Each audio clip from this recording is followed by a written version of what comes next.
Welcome to Tales in the Dark. I know many of you enjoy relaxing with these videos, so I recommend turning down the volume until my voice is barely audible. It'll make the experience even more soothing. Before you close your eyes, let me know in the comments where you're listening from. Leave a like and subscribe to the channel. Over 99% of viewers aren't subscribed. It costs you nothing, but it's an enormous support for us to keep creating these relaxing stories. Thank you and enjoy listening. Story 1. The soft, rhythmic tap of raindrops against the window enveloped my cozy study as I settled into my favorite armchair. The old house murmured with contentment, its ancient wooden frame settling into the embrace of the damp autumn evening.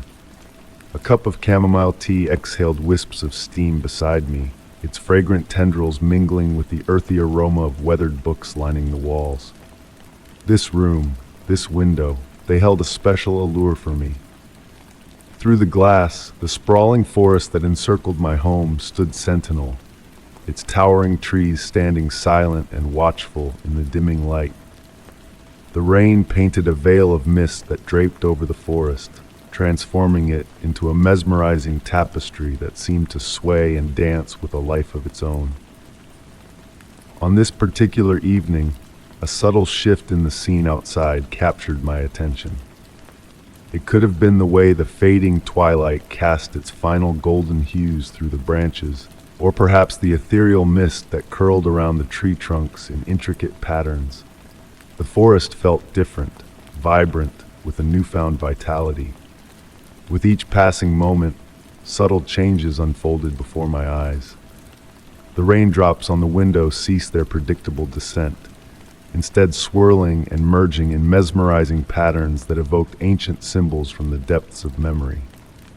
The glass itself seemed to come alive, rippling like a tranquil pond disturbed by a gentle breeze. Through this mystical window, the forest took on an otherworldly luminescence. The trees glowed with a silvery light that pulsed in harmony with the falling rain, and amidst their trunks, elusive shapes moved with graceful elegance. These were not ordinary woodland creatures, but ethereal beings that glided rather than walked, leaving trails of shimmering light in their wake. Clutching my warm teacup, I became an enchanted observer of this extraordinary spectacle. My breath slowed, aligning with the swaying branches outside. The boundary between my study and the forest blurred, not in a menacing manner, but with a gentle melding akin to watercolors blending on wet canvas. Whispers, soft and melodic, brushed against my ears, carried on the evening breeze. They were not words, but a symphony of musical notes that carried echoes of ancient times when worlds intertwined more freely, when windows like mine served as portals between realms. The air in the room shifted subtly, weaving scents of moss, wildflowers, and a sweetness reminiscent of honey yet more intricate. It summoned memories of sunlit meadows and dew-kissed mornings, though outside, the autumn rain persisted.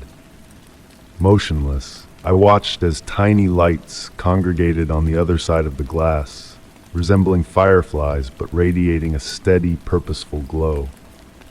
They danced in formations that almost resembled writing, telling tales in a language of light that teased comprehension yet remained just beyond reach. The wooden window frame emitted a gentle warmth, and beneath my touch, the armchair's fabric transformed into the texture of living moss. Each metamorphosis flowed seamlessly into the next, orchestrating a symphony of change that unfolded with the grace of a ballet. Time ceased its relentless march, surrendering to the cadence of raindrops and the pulsing lights beyond.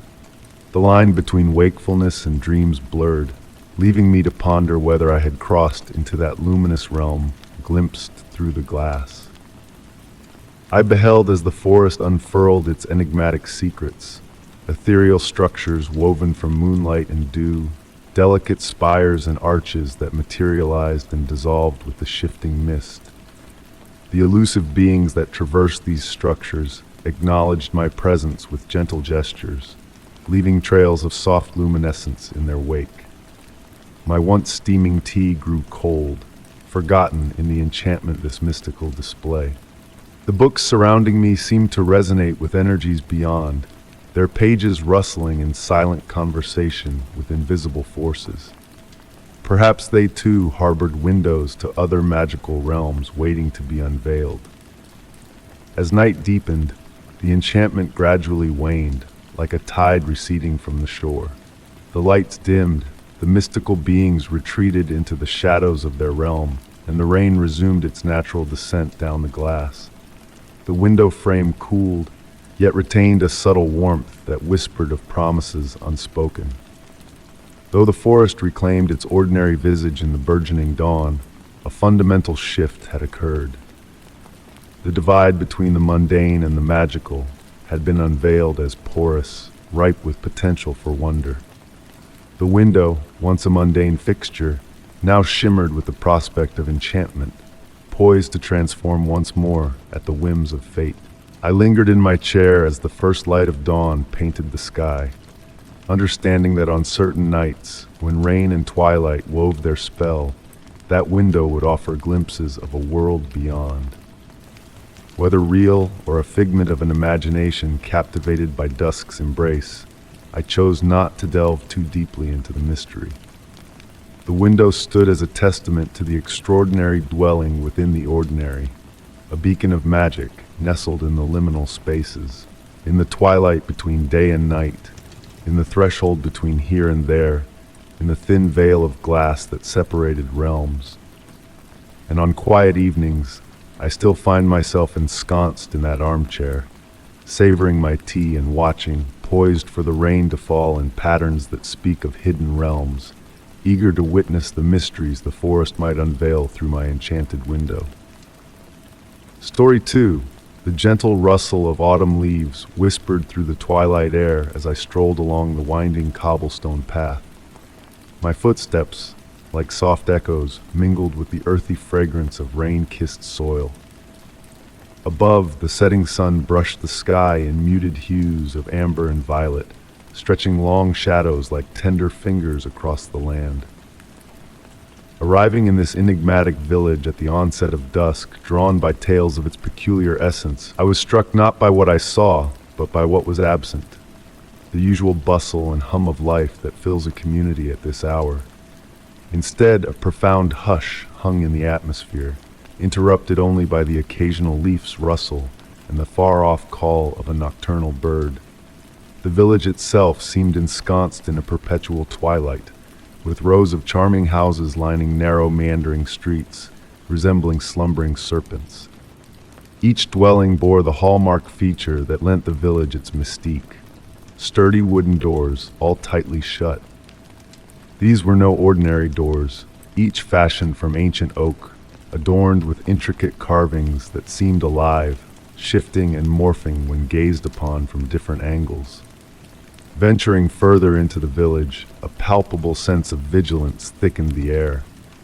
The windows reflected the fading light, their glassy panes holding secrets like tranquil pools. Not a single curtain stirred, yet an unshakable feeling lingered, as though unseen eyes traced my every step from behind those darkened squares. My lodging for the night awaited in an aged inn near the village core. The innkeeper, a silver-haired woman with eyes akin to faded denim, had sent peculiar instructions. Arrive before dusk. Do not, under any circumstance, attempt to open any door except your own. Her cryptic note piqued my curiosity, leading me to this place of sealed mysteries. The inn's door yielded to my approach, the only door in motion since entering the village. The innkeeper stood in the warm-lit entryway, her form blurred against the golden glow behind her. She uttered no words, merely nodding and motioning for me to ascend the creaking wooden stairs. The aged floorboards sang beneath our feet, releasing the sweet scent of old timber and years of polish. My chamber, though modest, offered comfort, its window overlooking the village square. As night deepened its hold, a peculiar discovery unfurled. A faint, almost imperceptible hum seemed to emanate from the very walls. It carried a melodic quality, akin to a lullaby sung from afar, yet tinged with an undercurrent that pricked the hairs on my nape. That night, as I lay in bed, the village's haunting melody enveloped me. The hum intensified as midnight drew near, accompanied by other sounds, the whisper of wood, the soft scrape of metal, and an echo of footsteps, or perhaps my own pulse. Drifting into slumber, I awoke to moonlight cascading through the window, casting silver patterns on the floor. The hum had shifted, growing urgent, insistent, and then a sight seized my breath. Movement in the village square below. In the silvery glow, the doors of the village swayed ever so slightly, not opening, but breathing, as if alive. They pulsed inward and outward in unison, like a chorus of somnolent giants taking measured breaths. The carvings on their surfaces undulated like liquid, forming enigmatic patterns my eyes struggled to follow. Beside my bed, a note from the innkeeper lay, though I was certain it hadn't been there when sleep claimed me. In elegant script it read, "The doors protect us, they halt time's rewind and memories seep. Do not seek what lies beyond." With dawn's arrival, the hum waned, the doors stilled once more. In the morning light, the village appeared ordinary yet subtly transformed. The doors remained shut, their carvings static, now understood as more than mere barriers. They stood as sentinels, guarding against some unseen force, be it within or without. Upon my departure, the innkeeper pressed a wooden key into my hand, its warmth matching that of the door's intricate carvings. "For your return," she murmured softly, "for they always return." Months later, the distant hum persists in my dreams. The key rests on my bedside, growing warmer each night, beckoning me back to the village of sealed mysteries. At times, in the realm between wakefulness and slumber, I ponder if I truly left or remain, watching the doors breathe under the moon's gaze, keeping their ancient watch against time's ebb and flow. The question that lingers isn't what lies behind those doors, but whether they shield the village from the world outside or safeguard the world from what dwells within. Perhaps certain doors are meant to stay shut, their secrets cradled in the eternal twilight of enigma and enchantment. Story 3. The ancient brass lantern rested upon the antique desk that once belonged to my grandmother, its soft glow casting a tranquil ambience over the weathered wooden surface. These heirlooms became mine after her passing last autumn, each carrying memories and secrets of a bygone era. While the desk found its place of honor in my study, the lantern was an unexpected addition, a beacon of light amidst the shadows of the past. Since the day I brought it home, the lantern's flame burned steadily, untouched by oil or wick, emanating a warm amber radiance that stirred memories of childhood evenings spent at my grandmother's house. Thunder rumbled in the distance as she spun tales that captivated my younger self. She always kept that lantern lit, claiming it guided wandering spirits back home. I used to dismiss her words as mere whimsy, but now, as I watched the flickering flame behind the glass, doubts crept in. Rain tapped gently against the study windows, its rhythm blending with the crackle of the fireplace, creating a soothing symphony of nature. The lantern's glow seemed to pulse in harmony with each droplet, as if nature itself played a silent melody upon its surface. The brass, aged and patinated, exuded a warmth that transcended mere light, enveloping the room in a comforting embrace.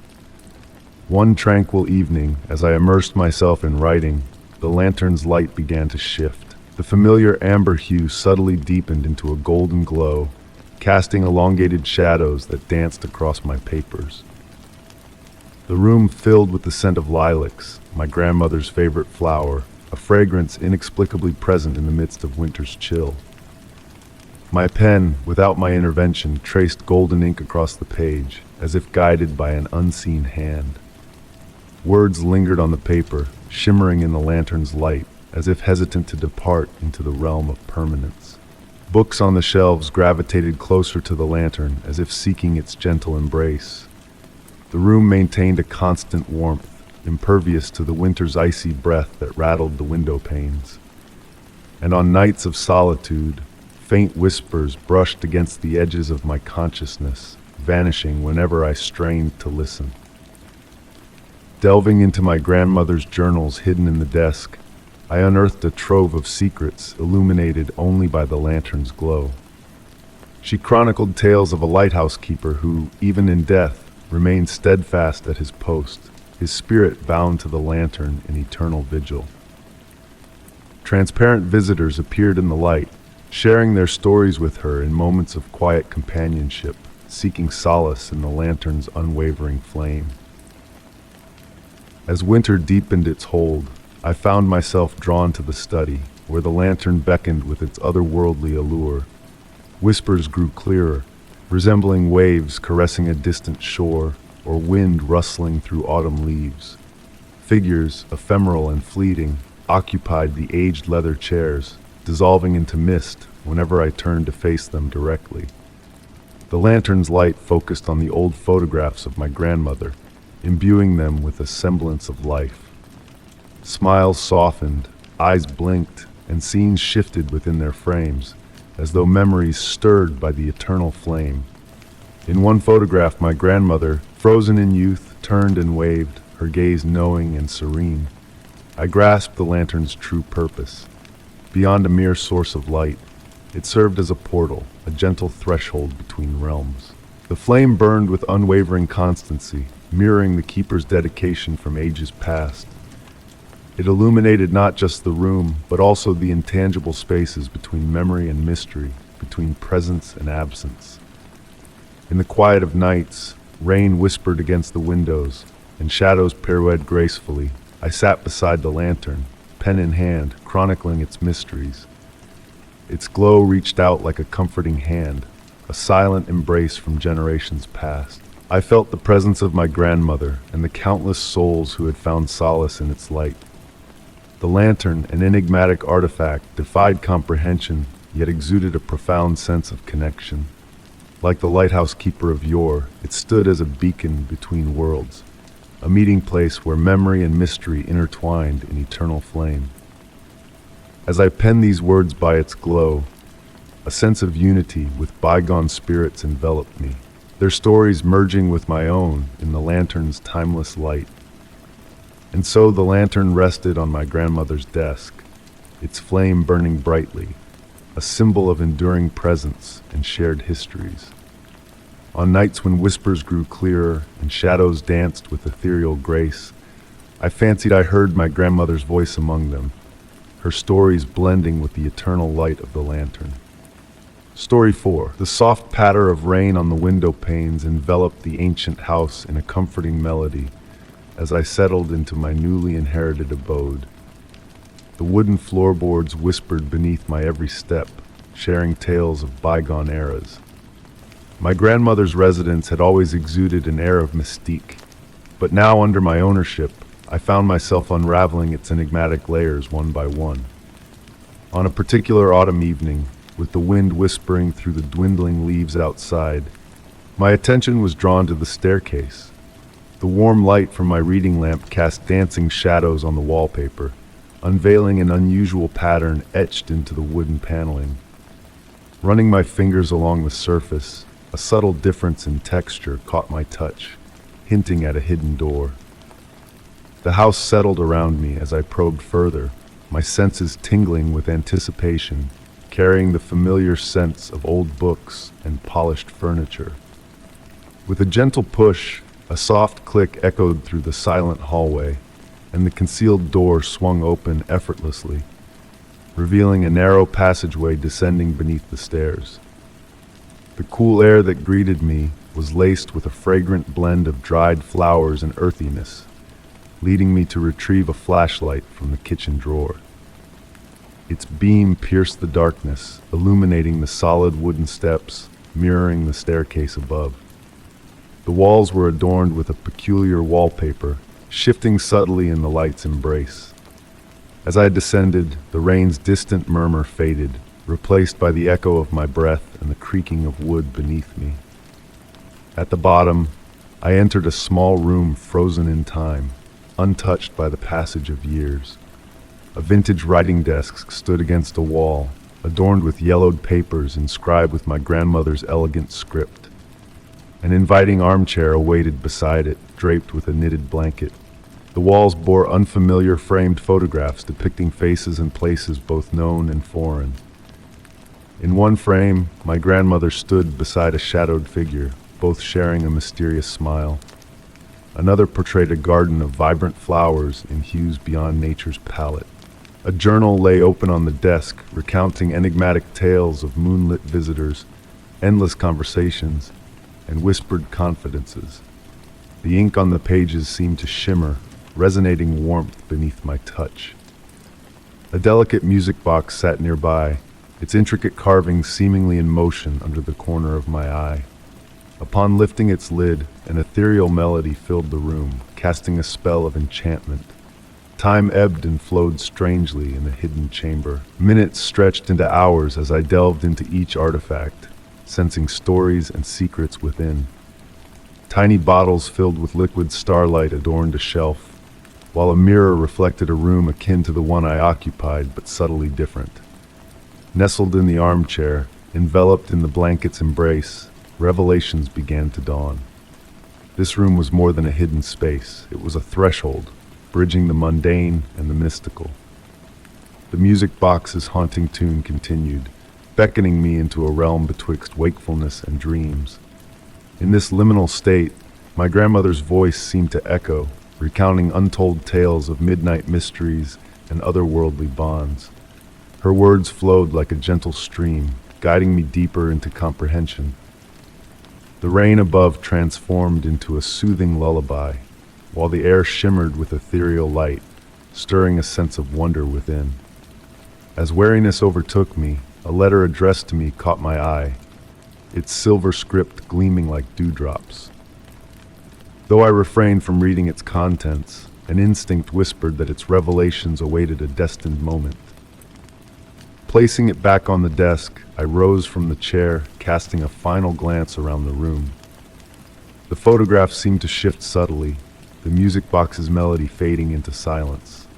Ascending the stairs, a subtle transformation permeated the house, infusing it with newfound vitality and promise. That night, as slumber claimed me in my bed, the lingering scent of dried flowers and aged paper from the secret room lingered in my dreams. There, my grandmother's smiling visage beckoned from an otherworldly garden, inviting me to explore gentle enigmas awaiting discovery. The hidden sanctuary beneath the stairs became my refuge, a haven from the clamor of the world above. Whether immersed in the journal's tales or entranced by the music box's melody, each visit unveiled fresh mysteries and insights. Yet lingering questions remained unanswered, suspended like whispers in the air. Who was the enigmatic figure in the photograph? What secrets did the shimmering bottles hold? And what truths lay within the unopened letter? Perhaps, like my grandmother before me, I would come to understand that certain mysteries are meant to remain veiled, guiding us gently towards wonder without fully unveiling their enigmatic truths. Story 5. The gentle patter of autumn rain created a soothing melody as it kissed the cobblestones, each droplet capturing the warm glow of the vintage street lamps. Strolling through the misty evening, my footsteps whispered softly, blending harmoniously with the falling water's symphony. The familiar path homeward felt subtly different that night, as if the very atmosphere brimmed with anticipation. My umbrella floated serenely above me, crafting a small refuge of dryness amidst the thickening fog. The sound of droplets trickling from its edges mingled with the ambient rainfall, weaving a lulling tune that seemed to drift through the damp air. In the distance, a church bell tolled 7 times, its resonant chime muffled by the weather's embrace. Approaching the corner near my usual shortcut, a peculiar sensation crept over me. The alley I'd traversed countless times appeared altered, though the change eluded immediate identification. The brick walls stood steadfast, their weathered surfaces glistening with moisture, yet there was an enigmatic quality to the shadows that gave me pause. The alley's entrance seemed to beckon, the fog caressing its each step drew me deeper into this liminal world, where the humming became a lullaby and the rain's patterns wove tales in light and water. Emerging from the alley, I found myself precisely where I intended, a block from home, the city's clamor returning, though now seeming distant and less substantial than the lingering hum in my mind. Rain fell simply, devoid of its earlier storytelling magic. Glancing back at the alley, it appeared mundane, a narrow passage between buildings, unchanged. Yet a shift had occurred, not in the tangible world, but in the ephemeral space where reality wavers and other possibilities seep through. Years later, on rainy nights, I occasionally retraced that path home. The alley never divulged its secrets as before, yet under the perfect light and rhythmic rain, I sensed the brick walls warming beneath my touch and heard a faint echo of the mysterious humming. I learned to accept unanswered questions and embrace unsolved mysteries. The alley taught me of places where reality thins, where the ordinary and the extraordinary intertwine in rain-soaked dance. These places dwell in the spaces we frequent daily, waiting to reveal themselves to the attentive amid twilight's gathering embrace. On tranquil nights, as sleep beckons, I still hear that gentle hum, pondering if, in the realm between slumber and wakefulness, the alley endures, leading to realms existing solely in the exquisite moment between what is and what might be. Story 6. The autumn breeze whispered softly among the aged stones, carrying the gentle rustle of fallen leaves through the cemetery expanse. Meandering along the narrow dirt path that wound amidst the graves, my footfalls were hushed by the thick carpet of red and golden foliage that blanketed the ground. The evening air possessed a peculiar clarity that often accompanies the shift of seasons, cool and pure, infused with the earthy aroma of decay and rebirth. These nightly strolls had evolved into a kind of ritual, a means to unburden my mind after prolonged hours spent within the confines of my study. The ancient cemetery, with its slanting headstones and elaborate monuments, provided a tranquil sanctuary away from the clamor of everyday life. The marble angels stood sentinel over my passage, their stoic faces watching with a timeless gaze, their wings slowly weathered smooth by years of rain and wind. On this particular evening, a sense of subtle change lingered in the air. It felt as though the atmosphere had thickened, pregnant with significance. Perhaps it was the way the setting sun bathed each headstone's edge, elongating the shadows cast, or the way the breeze seemed to pause between gusts, as if caught in suspended animation. My customary route led me through the older section of the cemetery, where weathered stones leaned askew, their inscriptions nearly faded into obscurity by the relentless march of time. As I walked, I discerned an anomaly about the graves. The play of light appeared to deceive my eyes, or so I initially believed. Each time I passed a headstone, its shadow appeared to linger for a moment too long, reaching out towards me like a gentle caress before retracting. I slowed my pace, observing this curious phenomenon with a detached fascination rather than fear. The temperature dropped steadily as twilight encroached. Wisps of breath began to form in the chilled air, and the stone angels assumed a bluish hue in the waning light. The silence deepened, punctuated only by the occasional distant call of a bird returning to its roost. Even my footsteps now seemed muted, as if the earth itself absorbed the sound. In the heart of the aged section stood an exceptionally ancient tombstone, its surface adorned with intricate carvings that had defiantly withstood the erosion of time. Though I had passed it countless times before, tonight it beckoned my attention in a manner it never had. The carvings appeared to shift and undulate in the dimming light, forming patterns that almost resembled writing, not in any language familiar to me, but in something ancient, something that spoke to a deeper recess of my consciousness. Standing before the stone, I detected a faint humming, so delicate it could have been a figment of my imagination. It evoked distant melodies, or perhaps the whisper of wind through a hollow ancient tree. The humming emanated from everywhere and nowhere simultaneously, rising and falling like gentle waves along a shoreline. The shadows around me continued their enigmatic ballet, moving with a fluid grace that defied the rigid lines of the tombstones from which they emanated. Gradually, they coalesced into shapes that almost made sense, forms that might have been human, or perhaps echoes of humanity, preserved in the interstice between light and darkness. Time lost its grip as I lingered there. The boundary separating twilight from true night blurred, along with the demarcation between the world I knew and something more profound, something ancient and eternal. The humming intensified slightly, and I realized I could sense it resonating within my chest, a gentle vibration in harmony with the cadence of my heartbeat. Peripheral movements caught my attention, subtle shifts in the darkness hinting at presence without corporeal form. The shadows no longer stretched towards me. Instead, they weaved around me, akin to curious spirits inspecting a stranger.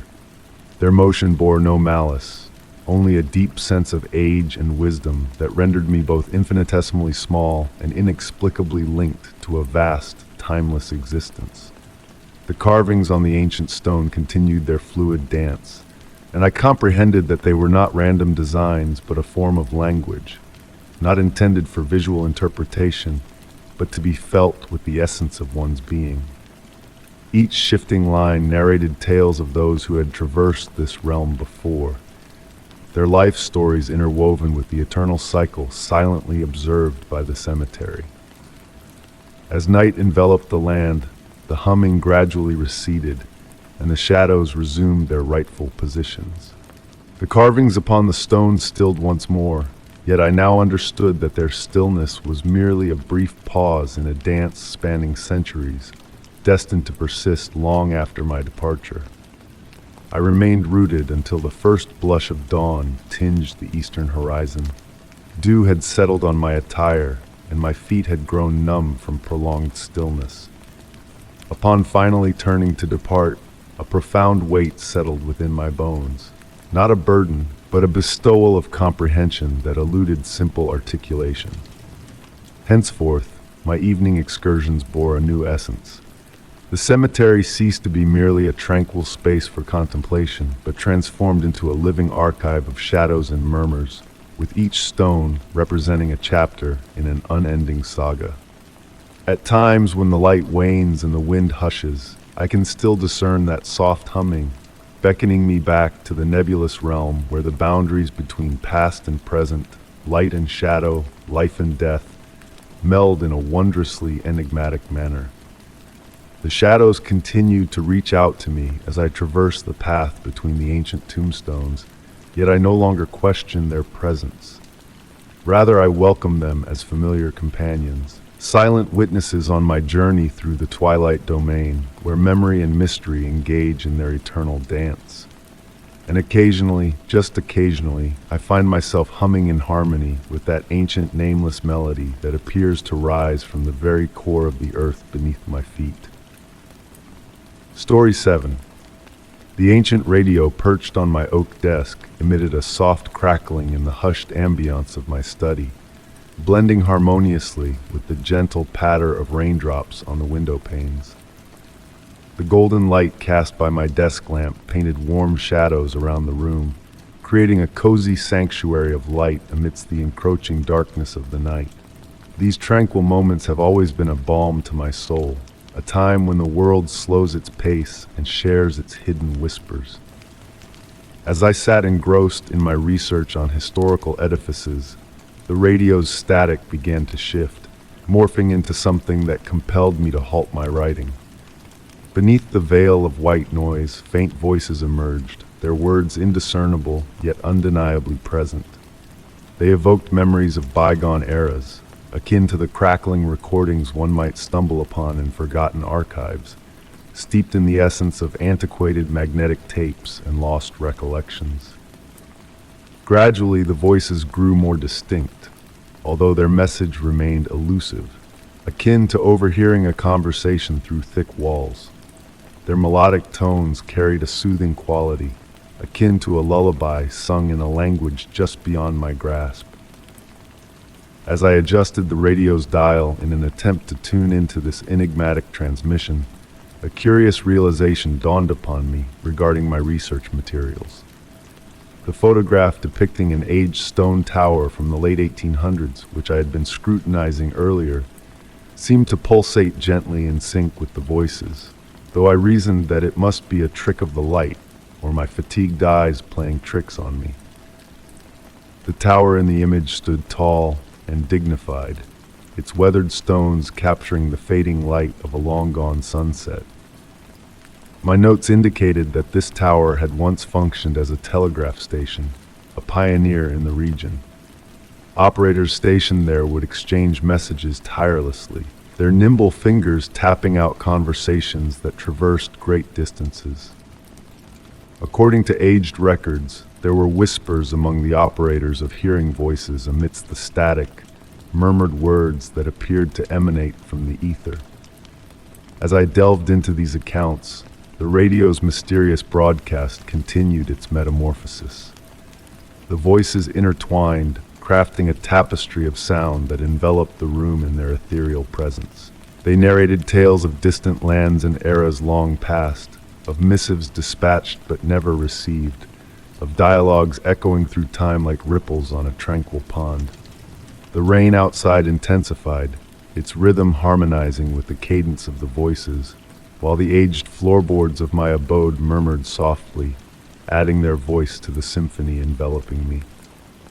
A fragrance of ancient tomes and rain-drenched earth wafted through the air, forging an atmosphere that felt both familiar and otherworldly. In the photograph, the tower's windows appeared to radiate a subtle inner light, a phenomenon inconceivable in a monochromatic image from yesteryears.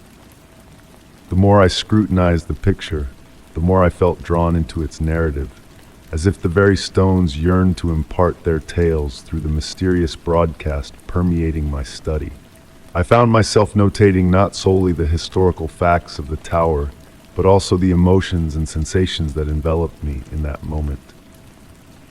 The voices conveyed sentiments rather than words, the subtle fluctuations in the static echoing the ebb and flow of human speech, creating an enigmatic link between the image and the sounds saturating the room. Time slipped away like autumn leaves carried by a gentle breeze.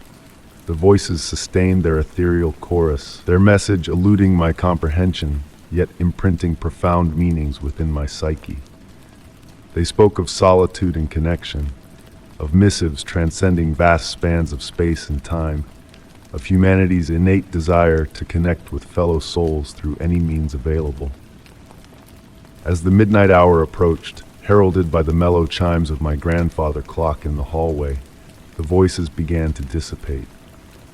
They ebbed away gradually, akin to waves retracting from the shore, leaving behind echoes that lingered in the recesses of my mind. The radio's static reverted to its customary hum, though it bore a subtle alteration, hinting at concealed messages awaiting discovery. The photograph of the tower remained on my desk, unaltered from when I first beheld it hours earlier. The windows no longer gleamed, and the stones appeared as immutable and steadfast as they had been captured in the snapshot. Yet a shift had occurred, not in its physical form, but in my perception of it. Gently, I stored the photograph in my research folder, noting the cool touch of the paper against my skin, as if it had absorbed the enigmatic energy of the evening. Outside, the rain had mellowed to a gentle drizzle, enveloping the world in a cocoon of serene contemplation. That night, as I readied myself for slumber, the voices from the radio lingered in my thoughts. They had left me not with trepidation, but with a profound sense of kinship with the past, with the myriad individuals who had dispatched their thoughts and emotions into the world via various mediums across centuries. The tower in the photograph symbolized more than a mere telegraph station. It stood as a conduit between spirits, a guardian of human experiences that continued to resonate through the annals of time. Drifting into the realm of dreams, I caught whispers of those gentle voices, spinning tales that hovered just beyond my grasp. They served as a reminder that some enigmas are meant to be savored rather than unraveled, akin to the gentle patter of rain on windows or the dance of shadows in a softly illuminated room. The tower remained steadfast in its photograph, safeguarding its secrets, awaiting future listeners to unearth the murmurs of the past lingering in the static between frequencies, in the interstices of moments, in the delicate threshold between wakefulness and dreams. Story 8. The gentle murmur of waves caressing weathered stone enveloped the twilight air as I strolled along the coastal path. The moon hung low and luminous, casting a silvery veil over the boundless expanse of water that stretched endlessly towards the distant horizon. Each step I took on the gravel path was deliberate, each footfall a soft crunch beneath my feet. My journey led me to the fabled cliff that had beckoned me to this remote corner of the coastline. Local legends whispered of mysterious occurrences on nights when the moon reigned full, ethereal shadows that danced and swirled through the mist, captivating yet tinged with a hint of melancholy in their fluid motions. As a student of atmospheric phenomena, I had initially dismissed these tales as mere folklore. However, the consistency of the accounts, both past and present, had ignited a spark of scientific curiosity within me. The air grew cooler as I approached the cliff, carrying with it the salty tang of seaweed and something more elusive, something ancient and enigmatic that eluded my grasp. The path narrowed, urging me to slow my pace even further. My fingers brushed against the rough surface of the cliff, feeling the dampness of sea spray and the imprints of centuries etched into the stone. The symphony of nature unfolded around me as the waves serenaded the hidden caverns beneath, their melodic rhythm intertwining with the hollow whistles of the wind as it meandered through the ancient rock formations. The harmonious blend of sounds wove a hypnotic tapestry, blurring the boundaries between reality and reverie. Upon rounding the final bend, the cliff's edge emerged into view. Weathered stone steps, polished smooth by the ebb and flow of countless tides, descended to a natural platform that extended over the roiling waters below. Bathed in the moon's ethereal glow, everything was cloaked in shades of silver and deep blue, casting shadows that seemed to hold untold depths of meaning. The mist rising from the sea twirled in enigmatic patterns, defying the logic of the wind's direction. With practiced precision, I set up my equipment to document the unusual atmospheric conditions. The temperature was unexpectedly cool, the humidity unusually high, and the wind patterns capricious and erratic. Yet it was the readings from my electromagnetic field detector that hinted at the extraordinary nature of the phenomena unfolding before me. The needle swayed in a rhythmic dance, akin to a heartbeat pulsing through the night.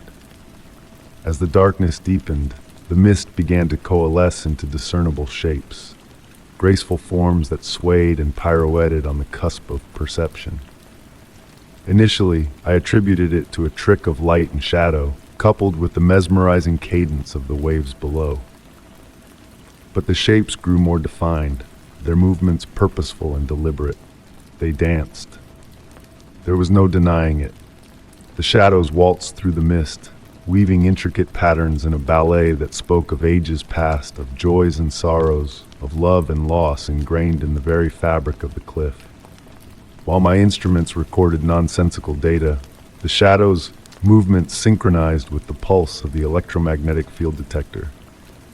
My cameras failed to capture the elaborate display, rendering only swirling mist on their lenses. Time lost its grip as I stood transfixed, enveloped in the spectral performance unfolding before me.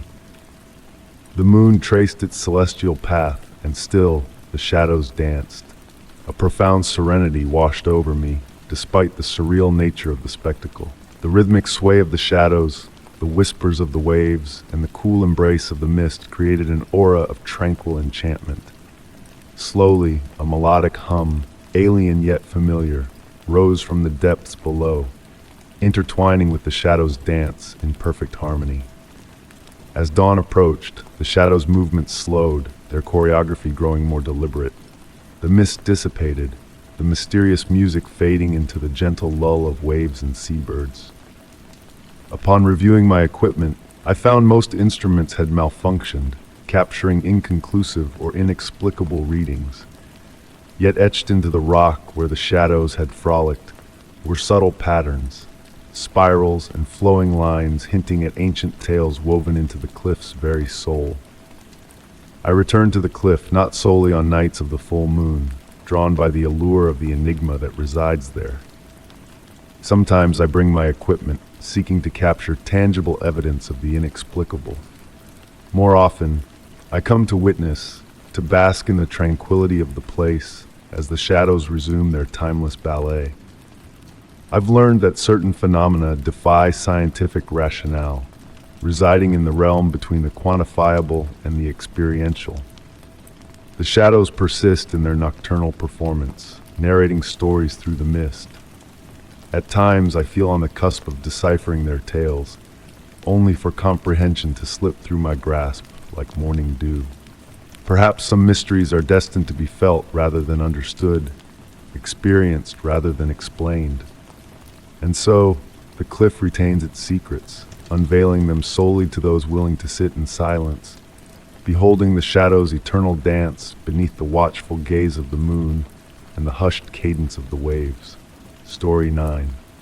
In the soft patter of autumn rain outside my window, a gentle lullaby unfurled, guiding me through the mysteries hidden within the old wooden chest bestowed upon me by my grandmother. Each creak of the chest's lid released a wave of nostalgia, mingling with the soothing scent of aged paper and chamomile tea brewing nearby. My fingertips danced along the intricate carvings adorning the chest, each line a whisper of time's intricate dance. Among the treasures nestled within its depths, faded photographs frozen in time, delicate lace handkerchiefs carrying whispers of the past, and letters tied with silk ribbons, I chanced upon a peculiar leather-bound book. Its cover bore no visible markings, only the faint imprints left by countless hands that had caressed its worn surface. As I gingerly opened its weathered pages, a soft crackle accompanied the unveiling of a peculiar sight. Every page appeared blank, though not untouched. Aged to a soft cream hue, these pages held secrets within their very fibers, their corners lovingly rounded by the touch of a silent storyteller. In the warm glow of my reading lamp, a subtle revelation unfolded. When I tilted the pages just so, elusive shadows of writing seemed to emerge and vanish, like whispers carried on the wind. Deep into the night, as the world outside slumbered beneath the veil of darkness, I delved further into the enigma of the diary. Under the gentle glow of my desk lamp, ghostly impressions of pressed flowers materialized between the pages, their silent presence a testament to a bygone era. And when moonlight filtered through rain-kissed glass, ethereal patterns danced across the paper, hinting at tales left untold. With each passing moment spent in the company of the diary, subtle shifts in my surroundings began to unfold. The rain outside carried murmurs of conversations just beyond reach, while shadows in the periphery of my vision seemed to harbor fleeting shapes that dissolved upon closer inspection. The very air hummed with a quiet energy, akin to the hushed anticipation before a storm. In the liminal space between wakefulness and dreams, I fancied I glimpsed words cascading across the pages like a gentle stream, only to fade when I sought to capture their essence. The diary seemed to breathe, its pulse syncing with the rhythm of my own heartbeat, a silent witness to the passage of time. On a night wrapped in profound stillness, a subtle shift in temperature enveloped me, evoking memories long forgotten. The warmth of my grandmother's kitchen on baking days, the cool embrace of her garden in spring.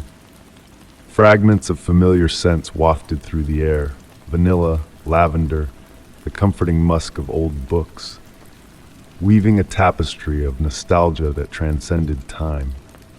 And in those moments, suspended between the tangible and the ethereal, whispers of my grandmother's voice brushed against my senses, imparting a sense of solace and understanding that eluded words. The diary, it seemed, held the key to a realm where past and present converged, where memories wove a tapestry of interconnected moments. As days melted into nights with the diary cradled in my hands, a ritual took shape, a communion with the unseen narratives that lay dormant within its pages. I marveled at how the paper itself seemed to mirror the ebb and flow of the world outside, its texture shifting with the weather, a silent testament to the passage of time. The diary never yielded its secrets readily, preferring instead to reveal glimpses of a world veiled from ordinary sight. Memories, emotions, fragments of time suspended in a delicate dance, waiting for those attuned to the whispers of the past. And in this dance of shadows and light, I found myself changing, dreams painted with hues of places unknown yet intimately familiar. In the quietude of nights steeped in silence, unseen hands turned phantom pages, casting fleeting shadows that coalesced into letters before fading into obscurity. These spectral moments bore no fear, only a sense of kinship with a tale as old as time, retold in the language of the heart.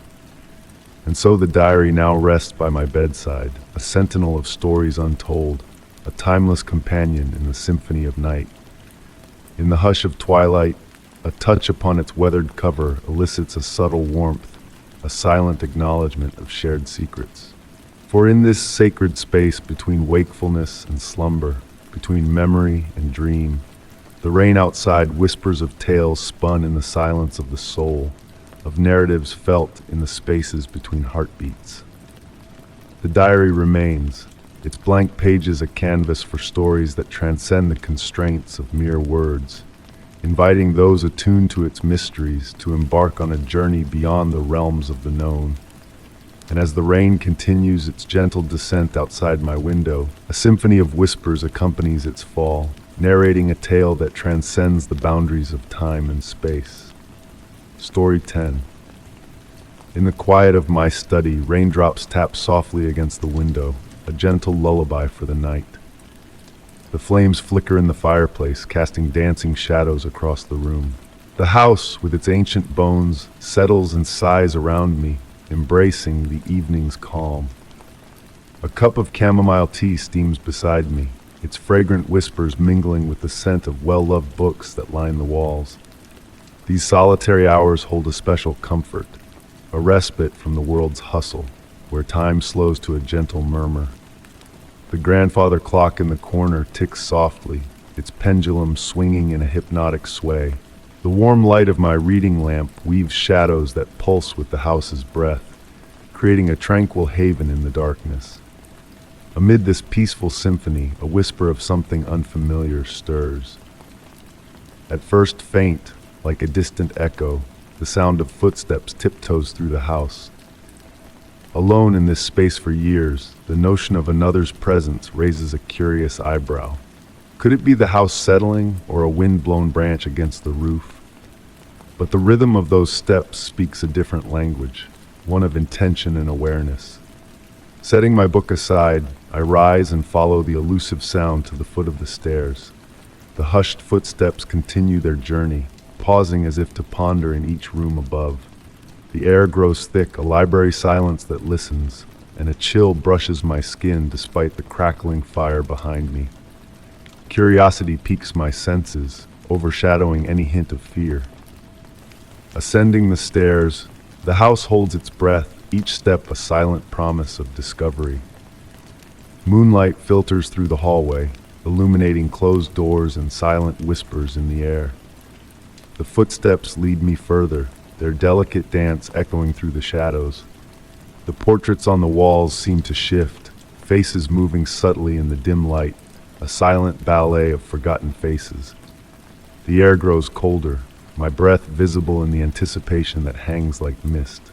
At the threshold of the master bedroom, the footsteps fade into silence, leaving a void filled with anticipation.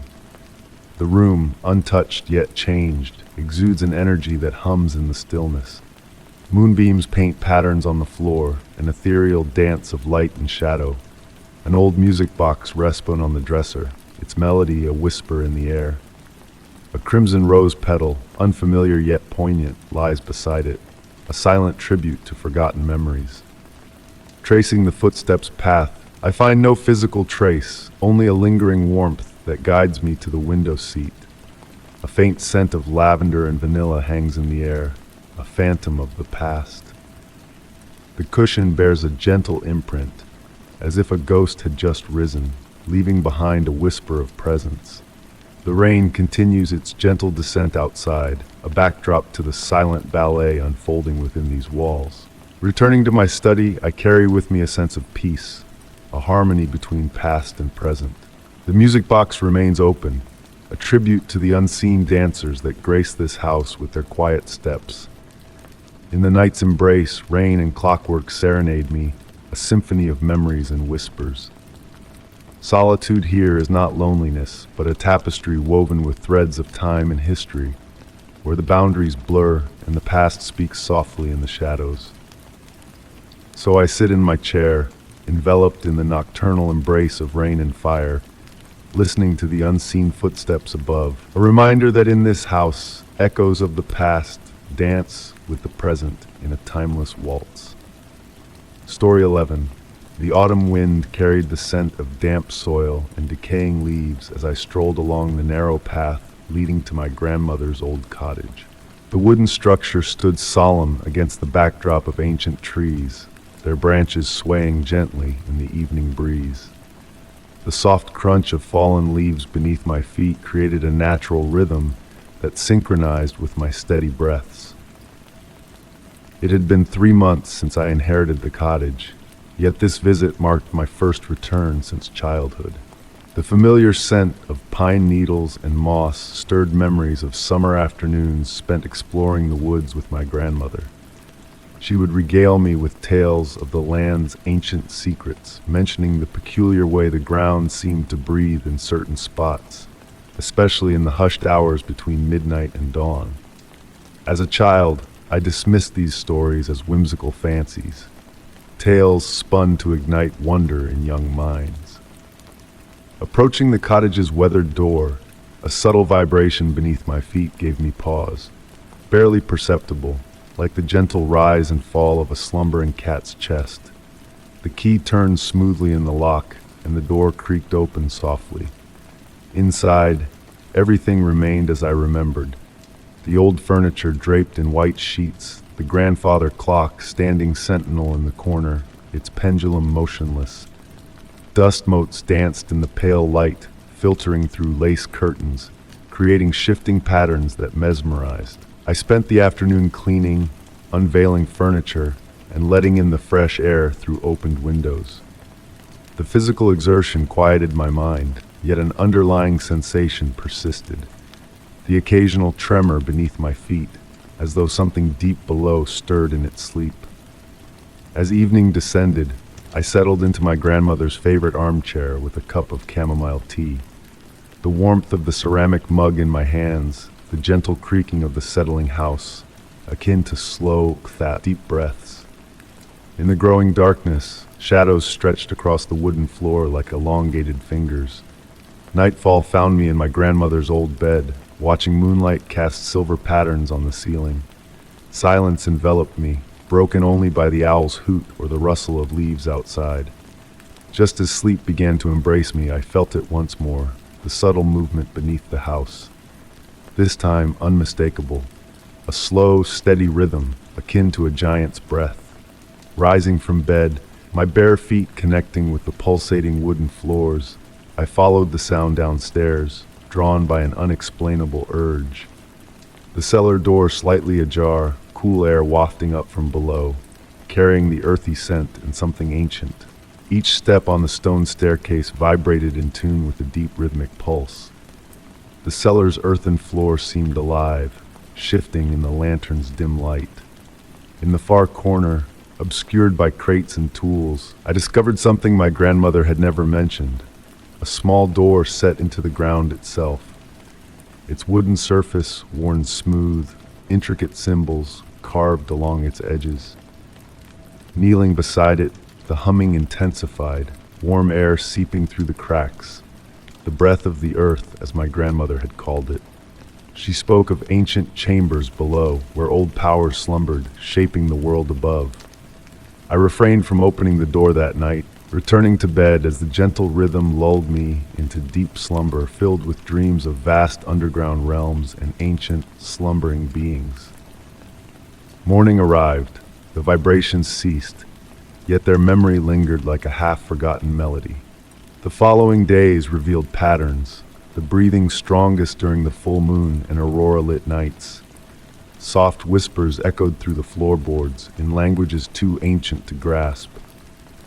I kept my discovery to myself, understanding that some truths are meant to be felt, not explained. Like my grandmother, I found solace in the earth's breath, a lullaby reminding me of the vast mysteries beneath our feet. Years passed, the earth's rhythmic pulse continuing beneath the cottage. On quiet evenings, I sat in my grandmother's chair, sipping tea, attuned to the gentle hum from below. Sometimes thoughts drifted to the cellar door, yet mostly I embraced harmony with the ancient rhythm. And on certain moonlit nights, when the wind whispered through the trees, I swore I heard my grandmother's voice in the deep earthen song, conveying that true magic lay not in uncovering the world's secrets, but in synchronizing one's breath with the mysteries that dwell between heartbeats. Story 12. The night breeze carried the gentle murmur of autumn, a soothing touch against my skin as I strolled along the twisting forest trail. Above me, ancient trees reached for a sky painted in deep purples and soft oranges, their leaves rustling a serene lullaby in the dwindling light. The moss underfoot embraced each step, creating a rhythmic softness that blended with the forest's own pulse. These evening walks always brought me peace, but this night felt different. The air held a peculiar calmness, as if the forest itself was holding its breath, anticipating something unknown. As darkness descended among the trees, I caught sight of the first light, a faint, gentle glow hovering between two weathered trunks. It pulsed leisurely, akin to a slumbering heartbeat, casting delicate shadows that waltzed across the bark. Initially, I thought it might be a firefly, but fireflies don't radiate with such a steady, captivating rhythm. Another light emerged, then another, each maintaining its own tranquil beat. They hung suspended in the air like glistening dewdrops, their warm golden hues reflecting off the evening mist twirling around the forest floor. The farther I delved into the woods, the more lights emerged. They weaved patterns that seemed almost intentional, like celestial constellations brought down to earth.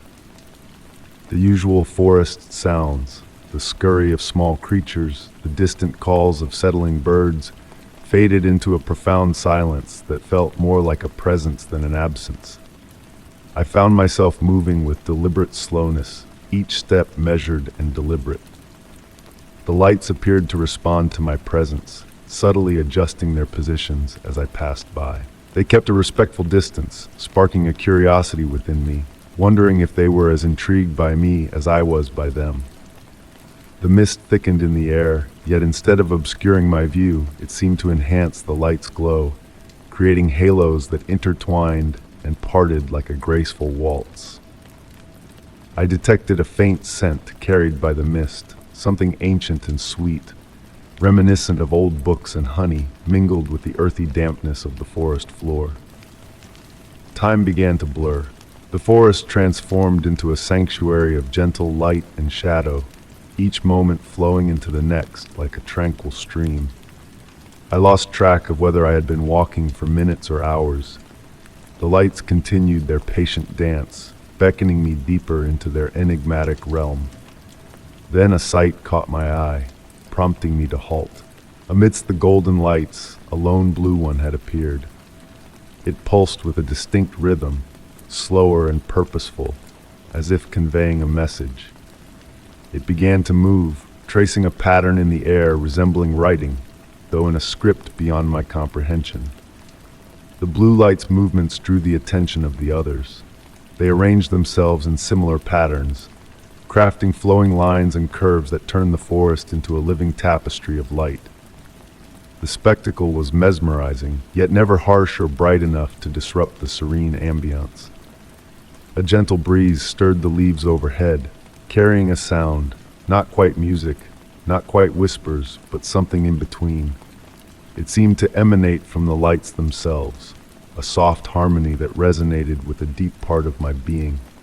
The sound carried emotions I couldn't name, memories that felt unfamiliar yet comforting. Finding a fallen log covered in moss, I settled down, allowing the gentle display to envelop me. The lights continued their unhurried dance, some drawing closer, radiating a subtle warmth like distant flames. The blue light persisted, its pattern growing more intricate, more captivating. I noticed nuances I hadn't seen before. Within each light, there was movement, delicate swirls and patterns resembling tiny galaxies encased in each glowing orb. Some lights held traces of other colors, hints of green, whispers of purple, fleeting glimpses of silver, merging harmoniously. The forest floor beneath me seemed to pulse with a faint luminescence, as if the lights above had awakened something within the earth itself. The moss glowed with a subtle radiance, forming a carpet of starlight that extended into the darkness between the trees. I lost myself in the gentle display, time becoming irrelevant, marked only by the steady pulse of the lights and the rhythm of my own breath, syncing with their tranquil tempo. The worries and thoughts I carried had dissolved, replaced by a profound sense of tranquility. Eventually, I noticed the first hints of dawn painting the eastern sky. The lights began to fade, not abruptly but gradually, like stars yielding to morning's light. The blue light lingered, its pattern simplifying until it was a mere point of light that seemed to nod in my direction before vanishing. Retracing my steps along the path, the morning mist lifting, I carried with me a feeling of having witnessed something ancient and timeless. The forest had unveiled one of its mysteries to me, deepening my reverence for the unknown. Even now, those lights visit my dreams. They dance at the edge of my consciousness, their patterns almost forming meaning before slipping away. On quiet nights, when the moon hides and the wind whispers through the trees, I believe I can still hear that distant harmony, beckoning me back to the forest where eternal lights perform their timeless ballet in the darkness. The mystery of those lights endures, and perhaps that's how it should be. Some questions hold beauty in their unanswered state. Some experiences hold greater meaning when they remain just beyond our grasp. The forest guards its secrets, sharing them only with those who approach with an open heart and a tranquil mind, ready to embrace the wonder without demanding explanations. Story 13. The autumn breeze whispered through the rustling leaves, carrying with it the nostalgic fragrance of decay and soil, unique to the embrace of October. Seated on the weathered wooden bench near my grandmother's ancient well, I observed as the dwindling sunlight cast a painterly hue of pink and gold upon the drifting clouds. The stone encircling the well stood before me, etched with the passage of countless seasons. The evening descended, enfolding me in a cool embrace akin to a silk shawl, while the oak trees swayed gently, their branches creaking in a rhythmic lullaby. My grandmother had woven tales about this well, narratives that danced on the fine line between reality and fantasy, like mist entangled in a spider's web. She spoke of ethereal voices emerging from its depths on tranquil nights, singing melodies unheard by the living. I had always dismissed these stories as the whimsical musings of an elder mind, crafted to enchant a child on lengthy summer nights. Yet now, as the heir to the estate following her departure, I found myself drawn to this spot with increasing frequency. The well exuded a presence, an enigmatic energy that defied rational explanation. As nightfall draped its veil, the first stars twinkled in the violet sky. The chill deepened, prompting me to draw my sweater closer. The aged iron handle of the well pump caught the fading light, gleaming faintly like a forgotten heirloom. Unused for years, the well had been sealed for safety, its purpose long relinquished to the passage of time. And then a sound, delicate and distant, barely perceptible. A soft hum arose from the well's depths, akin to a lullaby whispered from a far-off place. Neither distinctly male nor female, young nor old, but a fusion of all. The sound reverberated through the stones of the well, causing them to tremble ever so slightly beneath my touch. The melody, unfamiliar yet strangely familiar, evoked echoes of every cherished song. It spoke of ancient earth and forgotten epochs, of mysteries entombed beneath layers of earth and rock. Listening, my eyelids grew heavy, my breath sinking with the ethereal rhythm of the haunting tune. Nights passed, and I returned to the well, drawn by an invisible thread. Sometimes the voice lingered, sometimes it remained elusive, but when it sang, I felt an inexplicable connection to something primordial and profound. Subtle transformations unfolded across the estate. Flowers near the well defied the encroaching frost, blooming beyond their season. Birds congregated along the well's rim during daylight, their heads tilted as if attuned to an unseen melody. On a particularly tranquil evening, as the voice resurfaced from the depths, a subtle shift occurred. Within the melodic cascade, faint whispers of words, foreign to my ears, yet resonant with meaning. They spoke directly to my soul, weaving tales of subterranean rivers coursing like veins, of crystals maturing in darkness over eons, of enigmas safeguarded by the soil since time immemorial.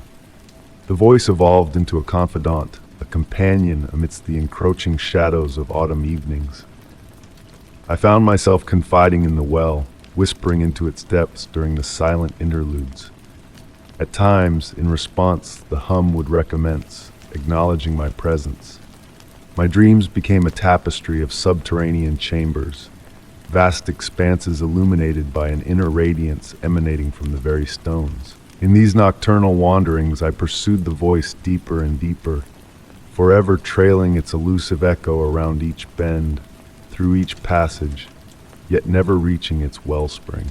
With winter's advance, ushering in shorter days and lengthening nights, the voice underwent a metamorphosis.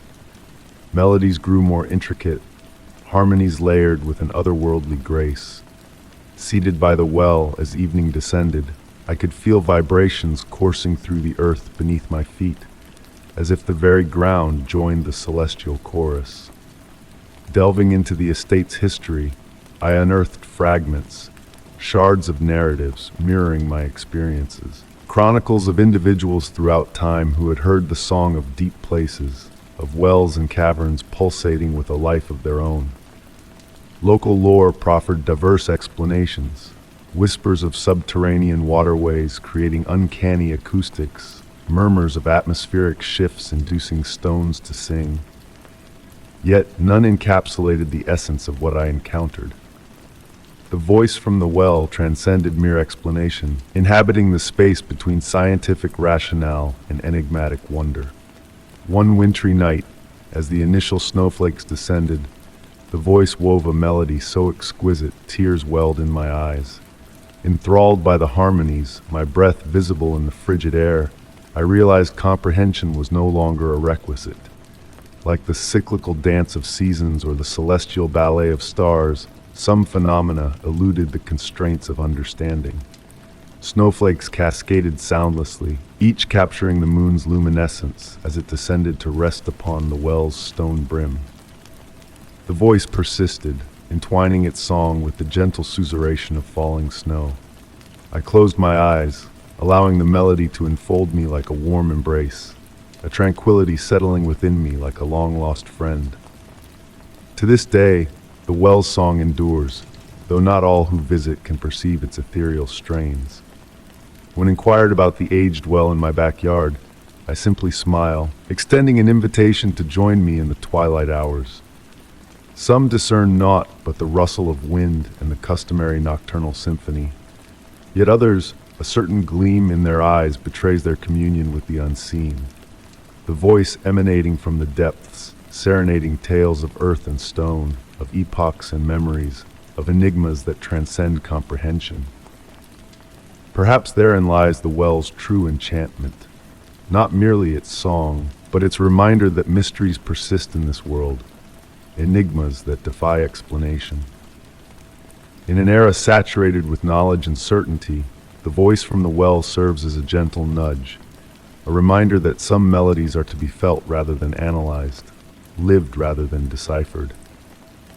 As I pen these words, the melodic strains waft through the twilight air, a refrain as ancient as the earth itself, narrating stories that will echo beyond my time, for any who choose to linger and heed the voice that emanates from the well. Story 14. The gentle melody of autumn rain tapped softly against the weathered window panes of my grandmother's quaint cottage, where I had sought refuge for several weeks. Each droplet carried with it a whispered tale of ages past as it traced intricate patterns down the glass, hypnotizing my weary eyes. The wooden floorboards sighed beneath my weight, their age-old grooves polished smooth by countless generations of footsteps. Originally seeking solace and creative spark for my writing endeavors, I found myself increasingly enchanted by the enigmatic aura that seemed to linger in every nook and cranny of the property.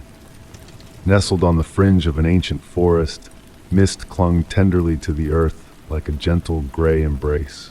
Yet it was the ancient stone bridge arching over a meandering stream that captured my imagination from the start. The bridge beckoned with an inexplicable allure, its moss-dappled stones shimmering with an ethereal quality under the soft morning light. With each step towards it, the air grew cooler, carrying the sweet fragrance of wild honeysuckle, though none bloomed nearby. The stream beneath murmured a soothing melody, akin to a lullaby sung in a language just beyond my grasp. One tranquil evening, ensconced in the cozy reading nook of the cottage with a cup of chamomile tea, a peculiar sight through the rain-streaked window caught my eye. A soft, bluish light pirouetted across the bridge's surface, reminiscent of moonbeams dancing on water, yet the sky remained shrouded in clouds, concealing the moon. The sight was so delicate and otherworldly that I felt a gentle tug towards it, like a moth drawn to a flame, devoid of urgency or fear. Draping myself in my grandmother's woolen shawl, I ventured onto the damp grass as the rain transformed into a fine mist, kissing my skin like morning dew.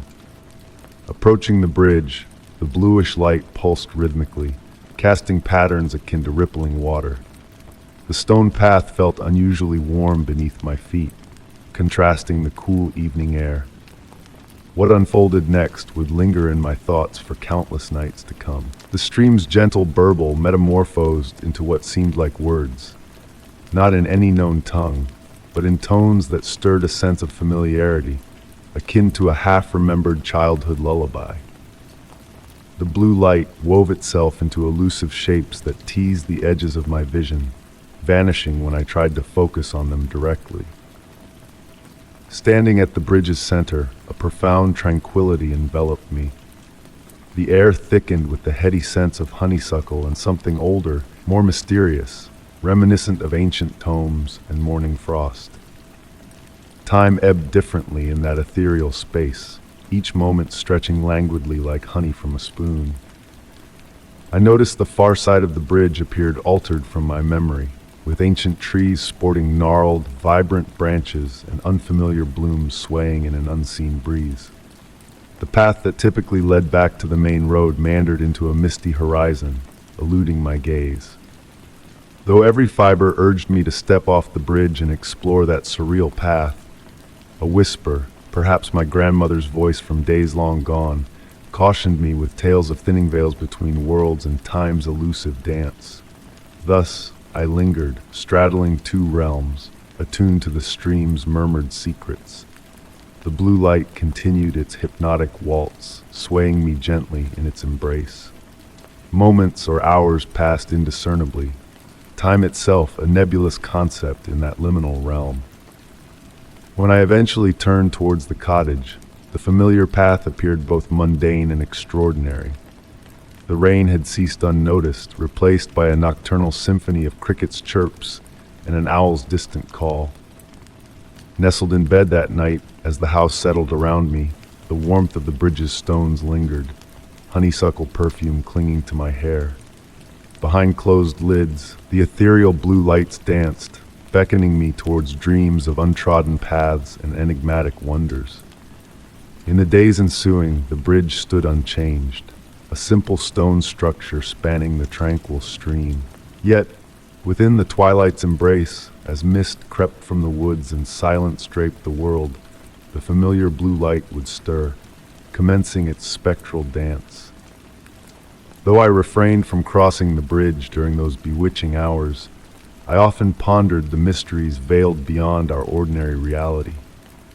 The most peculiar revelation came when, a week later, I stumbled upon my grandmother's journal in the attic. Amid its weathered pages lay a sketch mirroring the blue lights I had witnessed, etched in faded ink on aged paper. Beneath it, scripted elegantly, were words that sent a shiver through my soul. The bridge beckons to those who listen, yet not all who hear are destined to traverse. Still, I write within the cottage's walls, drawing inspiration from the gentle rain and creaking timbers. Now I comprehend that certain enigmas are meant to linger, elusive and mystical. They dwell within the interstices of time, in twilight's soft glow and the whispered ballads of ancient waters. Perhaps, by not crossing that bridge, I unearthed something more precious than the secrets shrouded beyond. The realization that magic endures in our world, content to be glimpsed but never wholly fathomed. Story 15. The gentle patter of raindrops against my bedroom window had transformed into a soothing melody, a nightly serenade that lulled me into a state of calm. On this particular evening, the rain fell with a rhythmic grace, causing gentle ripples in the puddles outside, reflecting the soft glow of my reading lamp. Nestled in my cozy cocoon of blankets, I found solace in these quiet moments, as if the world outside my window had faded into obscurity, shrouded in mist and darkness. But amidst this familiar tranquility, a peculiar sight caught my attention. A faint, otherworldly glow emanating from the direction of the old lake behind my house. At first, I dismissed it as a mere trick of the light, perhaps the moon peeking through the clouds. Yet, there was something about these ethereal lights that beckoned to me, slowing the rhythm of my heart as if seeking to harmonize with their gentle pulsing. The lights danced upon the water's surface, their movements deliberate and mesmerizing, like fireflies in a slow, enchanting waltz. From my window, I observed their reflections shimmering on the lake, creating a mesmerizing symphony of light and water. The rain continued its soft, soothing cadence against the glass, a melodic backdrop to this mystical display. Driven by a gentle curiosity, I draped my warmest sweater around my shoulders and ventured downstairs to the back door. Each step felt deliberate, as if traversing through a dream. The cool brass doorknob greeted my touch as I opened the door, welcoming a breath of rain-kissed air into the room. The path to the lake was lined with ancient pine trees, their branches swaying in the evening breeze. The rain had transformed into a fine mist, settling on my skin like dewdrops. As I approached the water's edge, the lights came into clearer view, tennis ball-sized orbs emitting a soft, pulsating glow in hues of blue and green. The atmosphere around the lake crackled with a subtle energy, causing the hairs on my arms to stand on end. It was not a discomforting sensation, but rather a gentle caress, like walking through a warm stream on a cool night. The lights seemed to acknowledge my presence, drifting closer to the shore with a graceful curiosity, as if studying me in return. As I watched, patterns emerged in their elegant dance, forming intricate shapes reminiscent of celestial constellations hovering above the water's surface. Their movements were mirrored in the tranquil lake, blurring the line between reality and enchantment. A soft hum filled the air, a melodic undertone that resonated with the light's graceful motions, weaving a harmony that felt ancient and familiar. Lost in this timeless moment, I stood transfixed as the rain created a glistening veil through which the lights shimmered and pirouetted. The scent of damp earth and pine enveloped me, grounding me in the present, even as the surreal scene before me challenged the boundaries of my understanding. The lights shifted into a new formation, swirling in a slow, hypnotic circle on the lake's surface, hinting at a mysterious portal to another realm. The humming intensified, reverberating within me, drawing me closer to the water's edge where I stood, my feet sinking into the soft mud. One of the lights broke away from the circle, approaching me with a gentle grace, revealing a mesmerizing galaxy of light within its core. As it pulsed before me, a profound sense of peace washed over my being, enveloping me in a tranquil embrace. Questions and wonderment swirled in my mind like autumn leaves in a gentle breeze. Were these lights sentient beings? Had they always lingered here, awaiting a witness to their ethereal dance? Or had they selected this lake, this moment, for a purpose beyond my comprehension? The questions lingered, harmonizing with the awe of the experience. The night air grew cooler, prompting me to wrap my sweater tighter around me. The solitary light that had approached me rejoined its companions, melding back into their celestial choreography with fluid elegance. Their movements slowed, as if bidding farewell to the night, the humming fading into a gentle whisper that intertwined with the rain's cadence. Though I knew I should retreat to the warmth of my room, an invisible force kept me rooted by the lake, captivated by the light's mesmerizing performance. A tale unfolded before me, written in light and motion, its essence just beyond my grasp, like a fleeting dream upon waking. As I turned to leave, my eyelids heavy with drowsiness, I cast a final gaze over my shoulder. The lights, now subdued and tranquil, continued their celestial ballet, preparing for their nocturnal slumber. The rain's patter remained, a soft lullaby that carried me back to my room, where I nestled once more in my blanket's embrace. Through the window, I watched the lights' gentle dance persist, their glow dimming with the intensifying rain. Drifting toward sleep, I pondered if this encounter was a singular gift, a moment of enchantment bestowed upon me on that quiet, rainy evening. In the days that followed, I found myself drawn to the window on rainy nights, searching for that elusive glow on the lake's surface. Sometimes, glimpses of light would flicker, teasing me with their enigmatic presence. Uncertainty mingled with wonder, the possibility of a hidden magic just beyond the veil of perception. The lake held its secrets, reflecting the ever-changing sky, its mysteries concealed beneath tranquil waters. And on those hushed nights, when rain fell in a symphony of whispers, I fancied I could hear a faint hum carried on the breeze, a gentle echo of that magical evening when the ordinary and extraordinary converged in a delicate dance. Story 16, The Inn of Darkened Lights. The soft, rhythmic patter of rain against weathered window panes enveloped the evening air in a comforting embrace, weaving a tranquil lullaby that whispered of ancient secrets. Standing before the roadside inn's aged wooden sign, I watched as raindrops painted lazy patterns down its surface, capturing the dim lantern light in a mesmerizing dance. The inn's windows remained shrouded in darkness, yet a mysterious silence beckoned me closer, a magnetic pull drawing me towards its inviting warmth. Each step along the gravel path was accompanied by the gentle crunch of wet leaves swaying in the autumn breeze, carrying with it the earthy fragrance of petrichor mingled with a hint of sweet wood smoke, though no chimney breathed signs of life. My fingers brushed the cool brass handle of the entrance door, its touch sending a shiver of anticipation through me, before effortlessly turning it open as if guided by unseen hands. The door swung inward noiselessly, revealing a foyer that defied all expectations.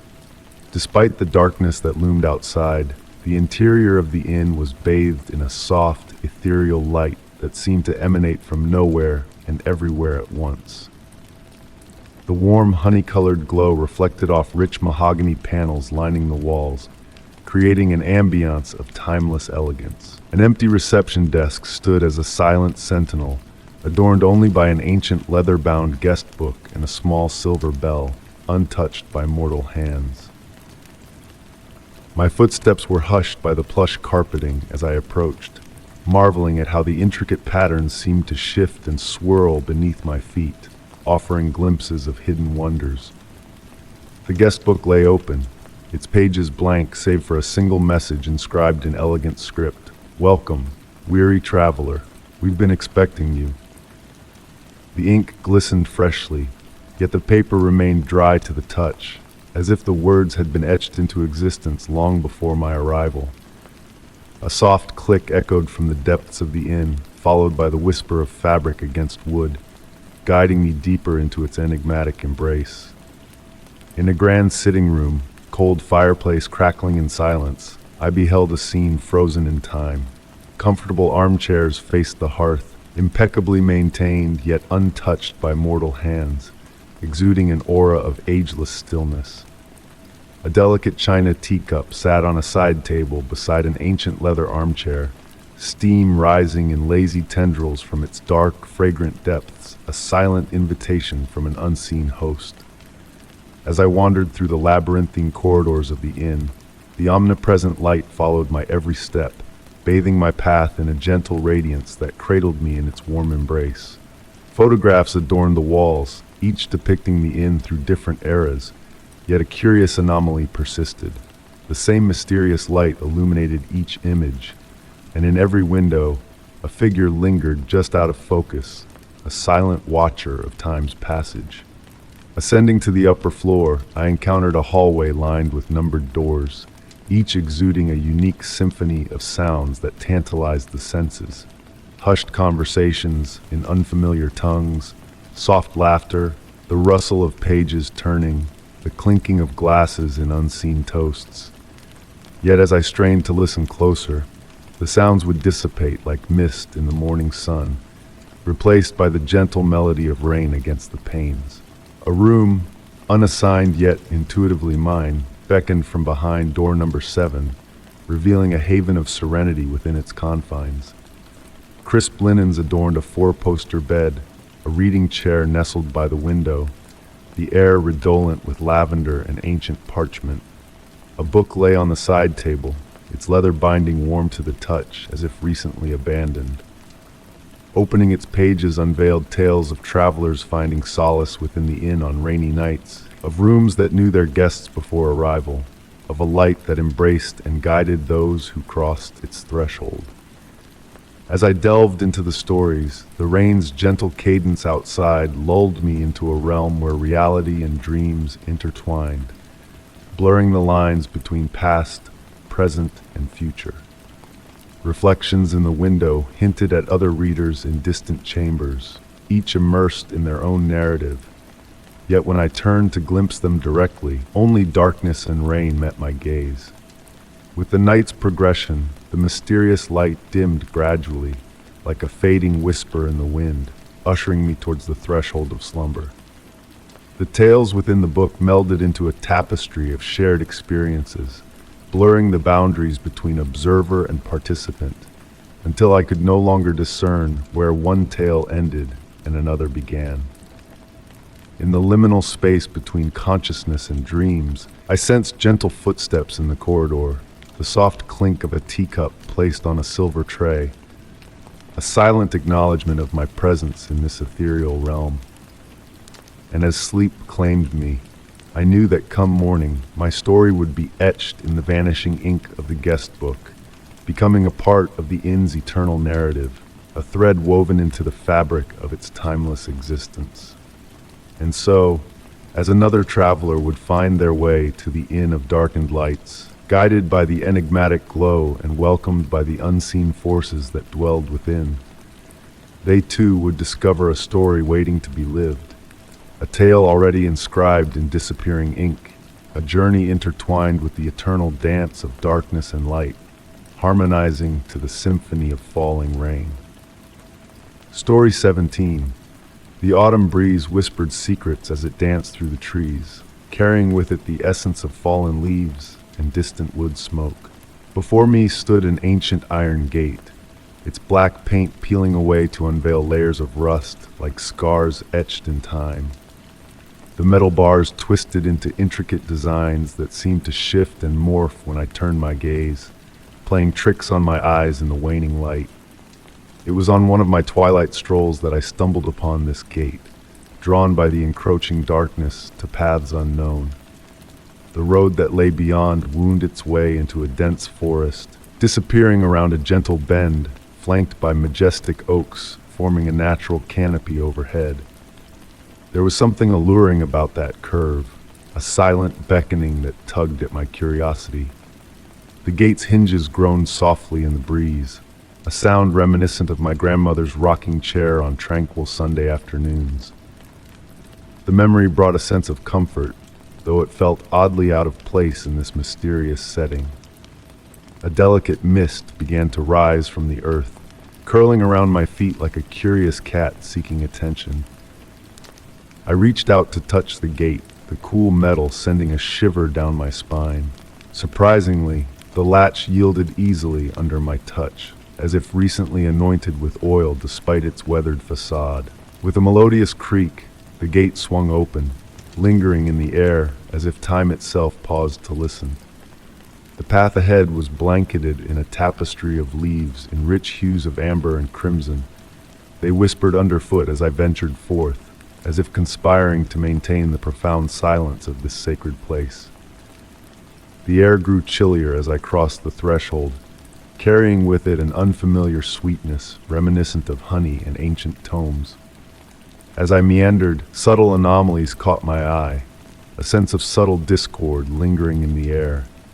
Shadows danced at peculiar angles, defying the natural order, while birds flitted through the branches in slow motion as if suspended in a dreamlike state. The curve in the road seemed endless, leading me on a journey that transcended the boundaries of time. I walked for what felt like an eternity, the twilight casting an ethereal glow that refused to fade. My watch had ceased its ticking, frozen at 6:47, a detail I could not recall verifying. At times, movement flickered amidst the trees, not fleeting wildlife, but deliberate specters of a reality just beyond reach. Like scenes from a hidden play, glimpses of a tea party or a child's bedroom teased my peripheral vision, vanishing when confronted directly. The mist thickened, yet instead of obscuring, it sharpened my senses, as if viewing the world through a crystal magnifying glass. Colors intensified, textures crystallized, and the forest itself seemed to pulsate with a life of its own. A haunting melody drifted through the air, a lullaby of unknown origin, its soothing notes weaving through the tapestry of the woods. The path widened into a small clearing, revealing a wooden bench beneath a venerable oak tree. The bench appeared both freshly hewn and ancient, its wood weathered yet untouched by the passage of time. An open book lay upon it, its pages fluttering in an imperceptible breeze. Approaching the bench, I sensed the presence of words just beyond my grasp, hidden within the blankness of the pages. As I reached out, a transparency enveloped my hand, merging with the mist that enveloped me. Instead of fear, a profound serenity washed over me, as the music swelled, carrying whispers of homes, hearts, and realms existing between the beats of time. Seating myself on the bench, the translucency spread from my hands to my arms, a gentle metamorphosis that blurred my very essence. The trees swayed in harmony with the unseen melody, their branches painting intricate patterns against the eternal twilight above. Time held no dominion in this realm, or perhaps time itself had ceased to exist. I lingered on the bench as the mist enveloped me, transforming the world into a canvas of watercolors. The book beside me began to glow softly, its empty pages now pregnant with the tales of past and future, waiting to be unfurled. Ghostly travelers passed on the path, their forms as nebulous as my own, acknowledging each other with silent nods, sharing a moment's respite before vanishing into the mist. Some paused beside me, leaving ephemeral imprints in the fog that lingered long after their departure. And there, the gate still stood, a sentinel at the threshold, its rusty bars engaged in a dance with time eternal. New wanderers may chance upon it, drawn by the same enigmatic call that beckoned me. They too may tread this endless curve, discover their own clearings, their own benches, their own unwritten stories. I abide in this liminal space, neither wholly present nor absent, witnessing the twilight weave its enchantments in the mist. The music plays on, the trees sway in silent cadence, and somewhere, a gate creaks softly in a breeze saturated with the essence of honey and ancient manuscripts. Here, I have found a haven where mystery and tranquility entwine, where the boundary between reality and fable blurs like rain-kissed watercolors. Should you encounter an old iron gate, its paint weathered to reveal the rust beneath, know that the path it guards offers more than a mere turn in the road. Listen for the harmonies in the mist, and remember that some enigmas are not meant to be solved, but to be embraced. Story 18. The tranquil cadence of waves caressing the wooden hull enveloped my senses as I reclined in my cabin aboard the Aurora. The gentle flicker of my oil lamp painted ethereal shadows on the walls, while outside my porthole, a dense cloak of fog enfolded our vessel. The brass clock on my desk announced the stroke of midnight with its unwavering tick-tock, blending harmoniously with the timber's soft creaks and the far-off lament of the ship's bell. For 3 months I had served as the ship's physician, yet time at sea bore a different essence. Days melded seamlessly into nights, distinguished solely by the changing of watches and the rituals that governed our maritime existence.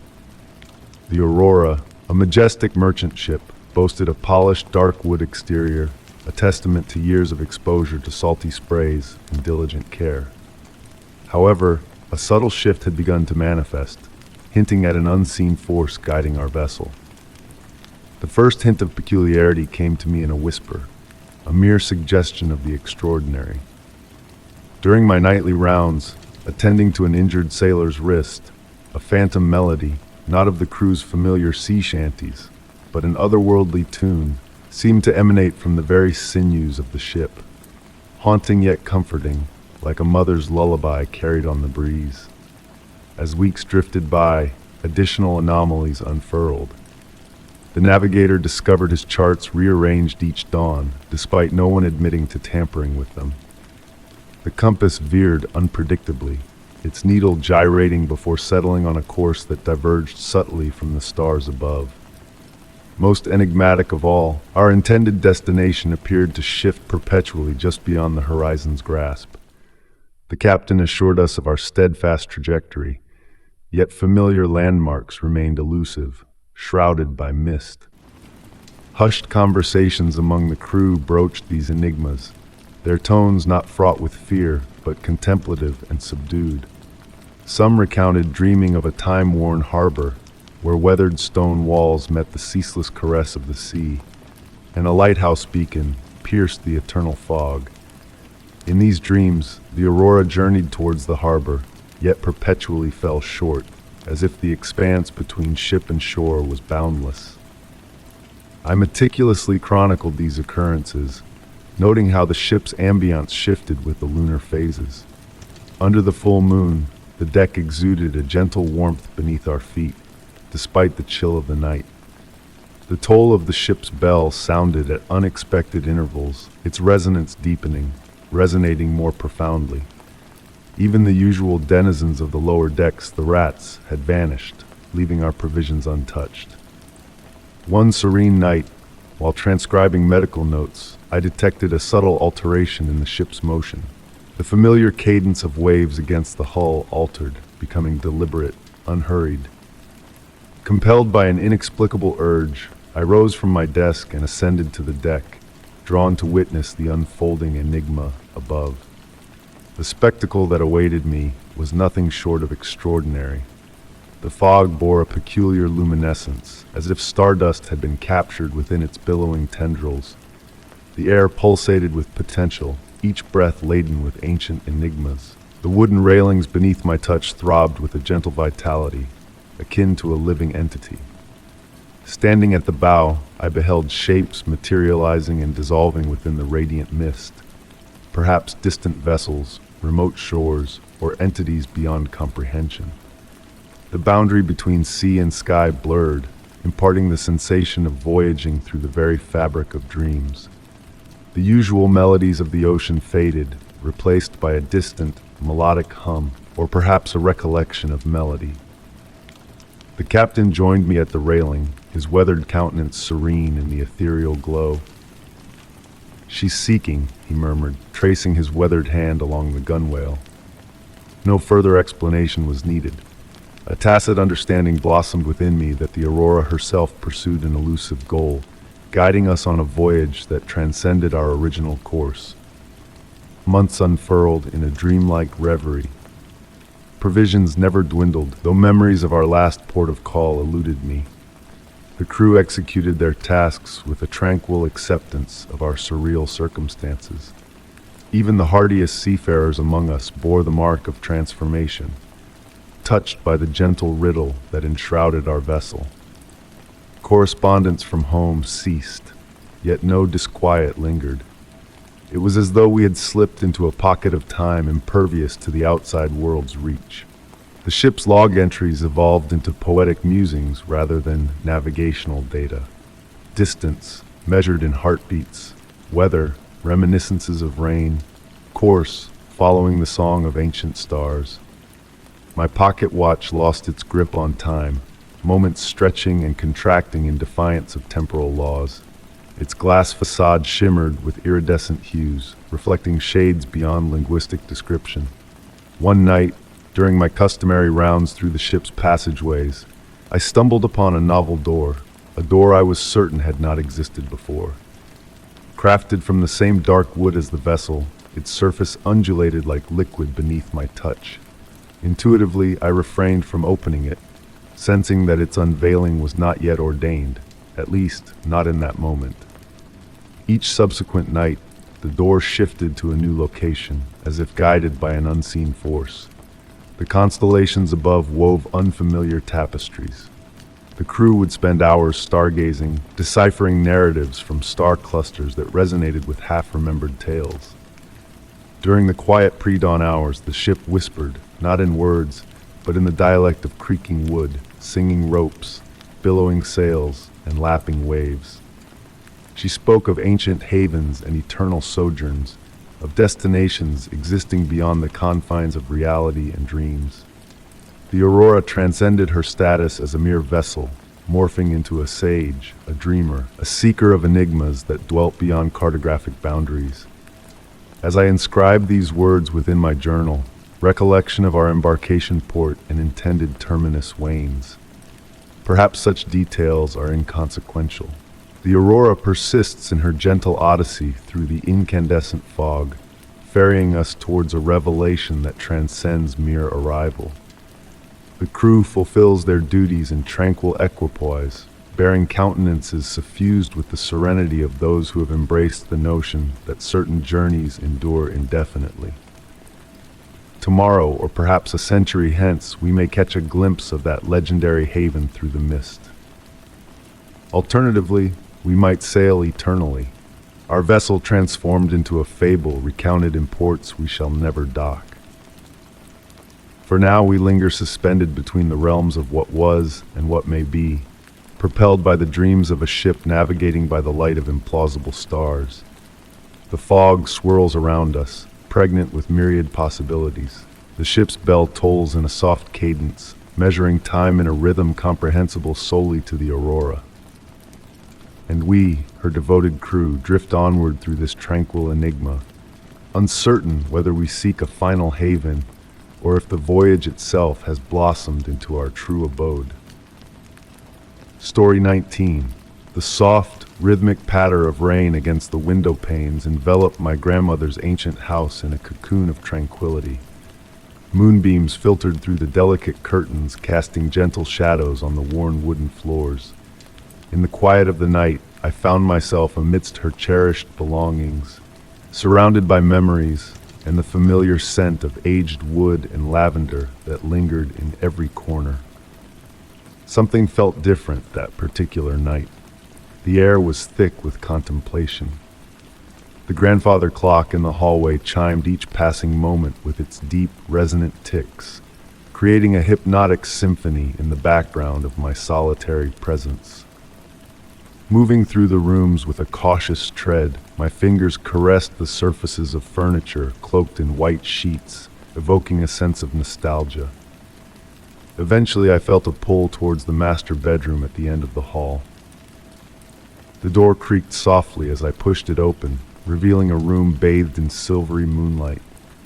Everything remained exactly as my grandmother had left it. The perfume bottles arranged meticulously on the vanity, the lace doilies perfectly placed on every surface, and the grand Victorian mirror mounted on the wall, its ornate frame gathering dust. However, my attention was drawn to a thin crack that marred the mirror's surface, a crack that had not been there during my previous visit.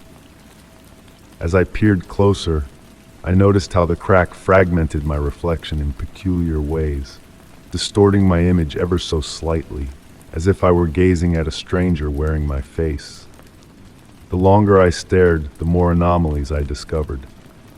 The curtains behind me swayed in the reflection, despite the windows being shut tight.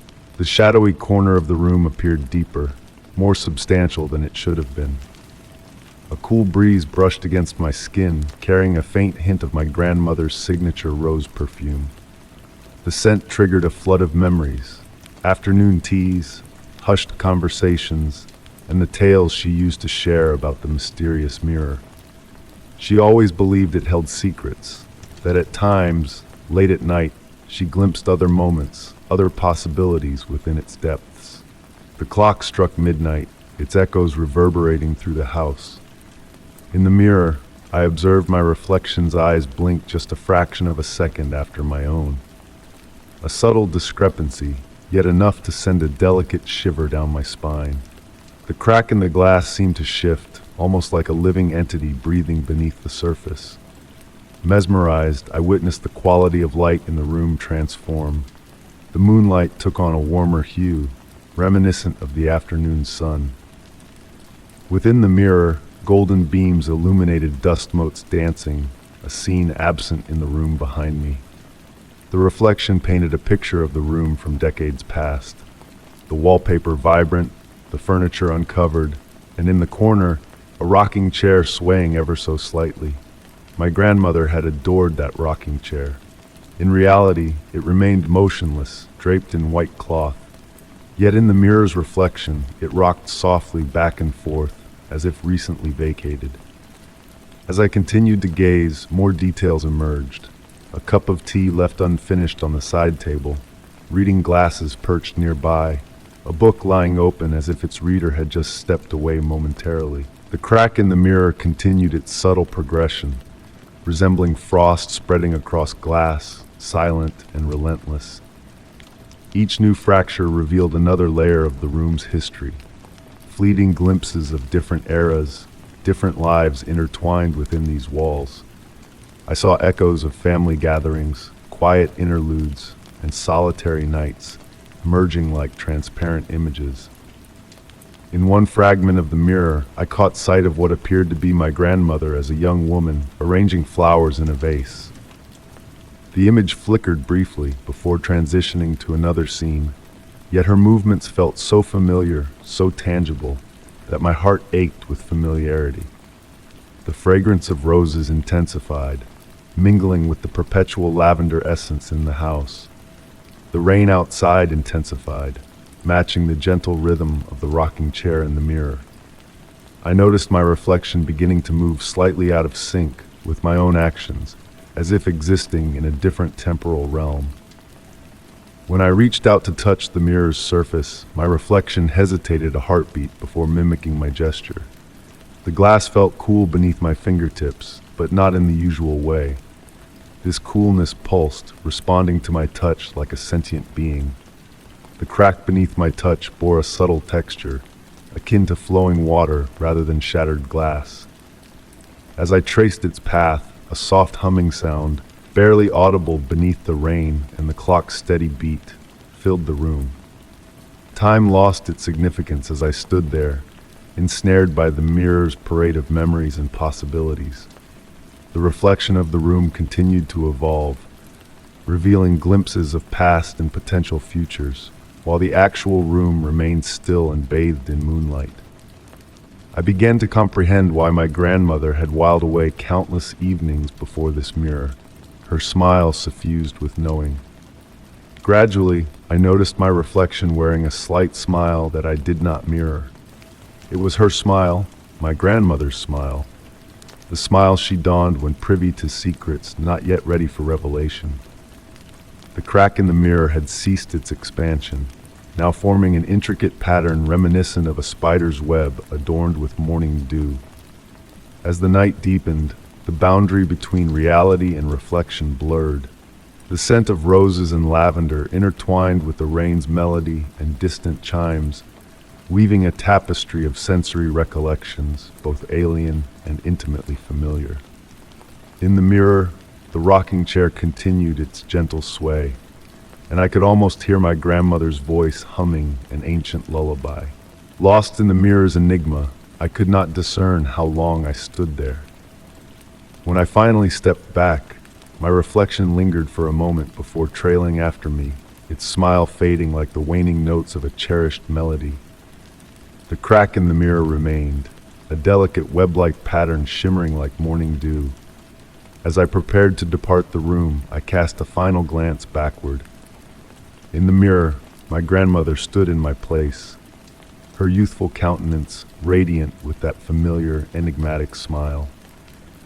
She raised her hand in a gentle wave, and though I kept my arm at my side, my reflection reciprocated the gesture. The fragrance of roses swelled once more before dissipating into the hush of the night. I never attempted to mend the crack in the mirror. Some things I have come to understand are not meant to be repaired. The fractures are where light infiltrates, where the boundaries between reality and possibility become faint enough to glimpse something enchanting. On quiet, rainy nights, I am often drawn to that room, standing before the mirror to witness my reflection mirroring my grandmother's smile, sharing secrets in the tender language of memory and potentiality. The mirror remains, its crack unchanged, harboring myriad tales within its fractured surface.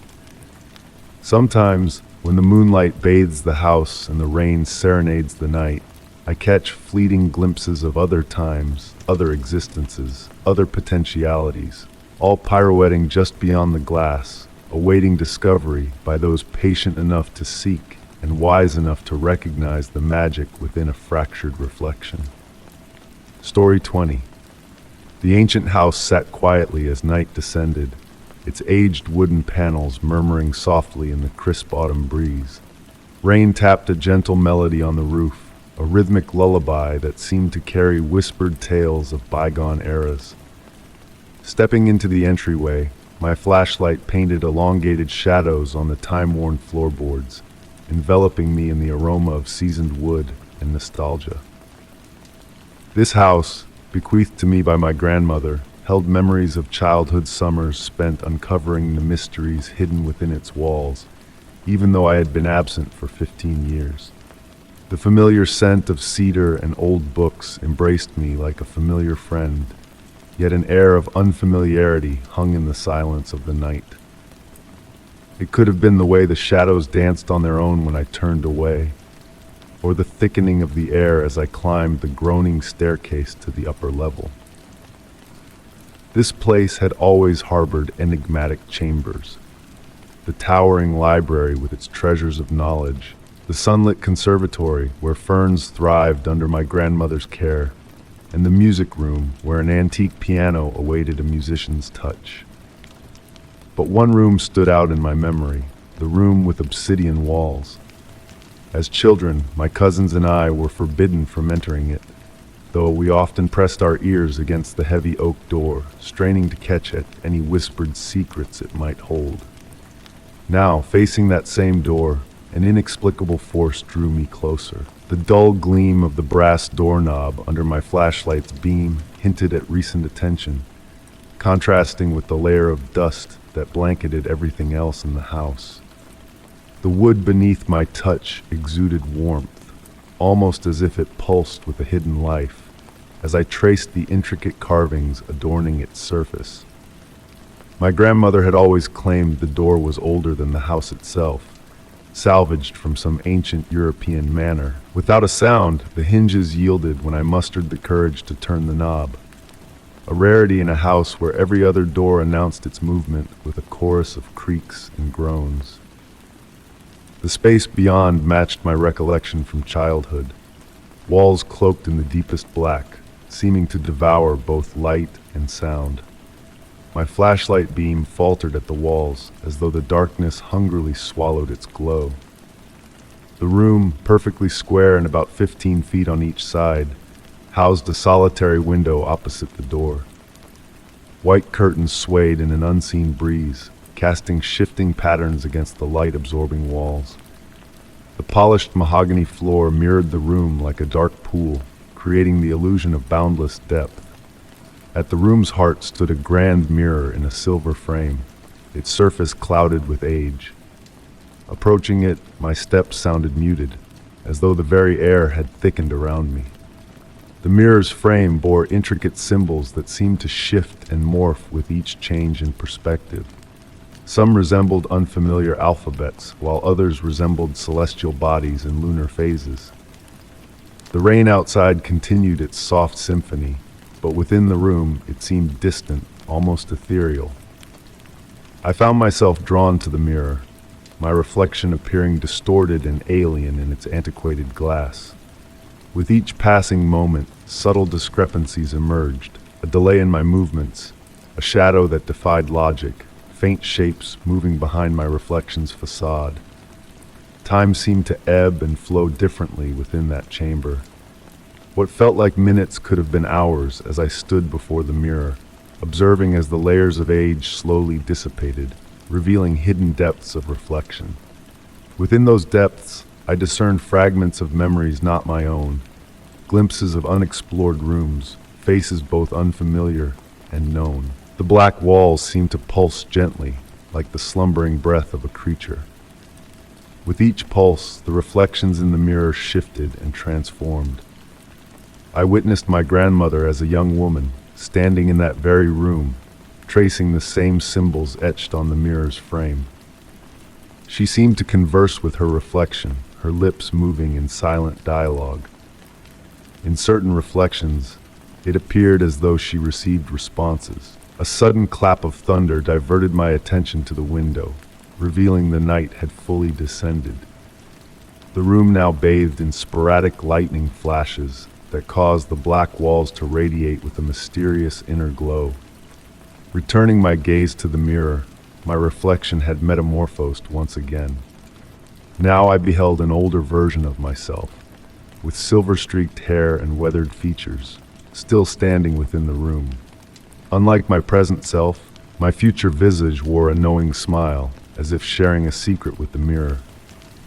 Mesmerized, I discerned whispers beginning to fill the chamber. Not menacing, but comforting, akin to the murmur of a distant dialogue.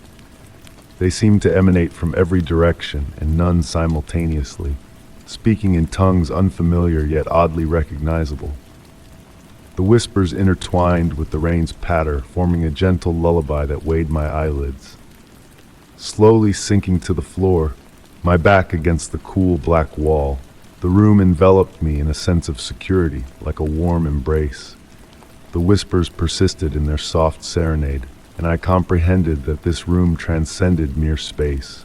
It bridged the gap between past, present, and future. My grandmother's voice seemed to blend with the whispers, though her words eluded me. I recalled her prolonged stays in this room, emerging with a serene countenance and faraway gaze. Now I understood why she safeguarded this sanctuary so zealously, why she entrusted its secrets to me only after her passing. Succumbing to slumber, I grasped that the room with black walls wasn't meant to be deciphered. It was meant to be experienced, to be felt. It existed as a realm where time and memory intertwined like watercolors on damp paper, where the boundaries between reality and dreams, past and present, blurred, akin to the reflections in that ancient mirror. The last semblance before I drifted into sleep was the sensation of being observed, not with malice, but with the tender vigilance of a guardian. The black walls seemed to cradle me protectively, and the whispers coalesced into a singular, gentle voice, perhaps my grandmother's, perhaps mine, or perhaps the room's own voice. Awakening the next morning, sunlight streamed through the white curtains, casting commonplace shadows on the black walls. The mirror stood silent and clouded once more, reflecting only my familiar image. Yet a transformation had transpired, not within the room, but within me. I realized I had received a gift. Not answers, but queries. Not certainties, but potentialities. I now reside in the house, and the room with black walls has evolved into my preferred refuge for contemplation, for reverie. Occasionally, during the quiet interludes between midnight and dawn, when rain whispers against the window and moonbeams dance on the floor, the whispers return. They never disclose their secrets outright, but they serve as a reminder that certain enigmas aren't meant to be unraveled. They are meant to be embraced, akin to old companions who visit in the night and leave behind faint traces of their presence by morning. The mirror remains at the room's center, and when glimpses of movement flicker within its depths, I smile, knowing that somewhere my grandmother smiles too. The room with black walls safeguards its secrets closely, yet shares its enchantment with those willing to sit in silence and heed the narratives etched in shadows on its boundless dark canvases. Story 21. The gentle patter of autumn rain against the windows created a soothing rhythm as I settled into my new home.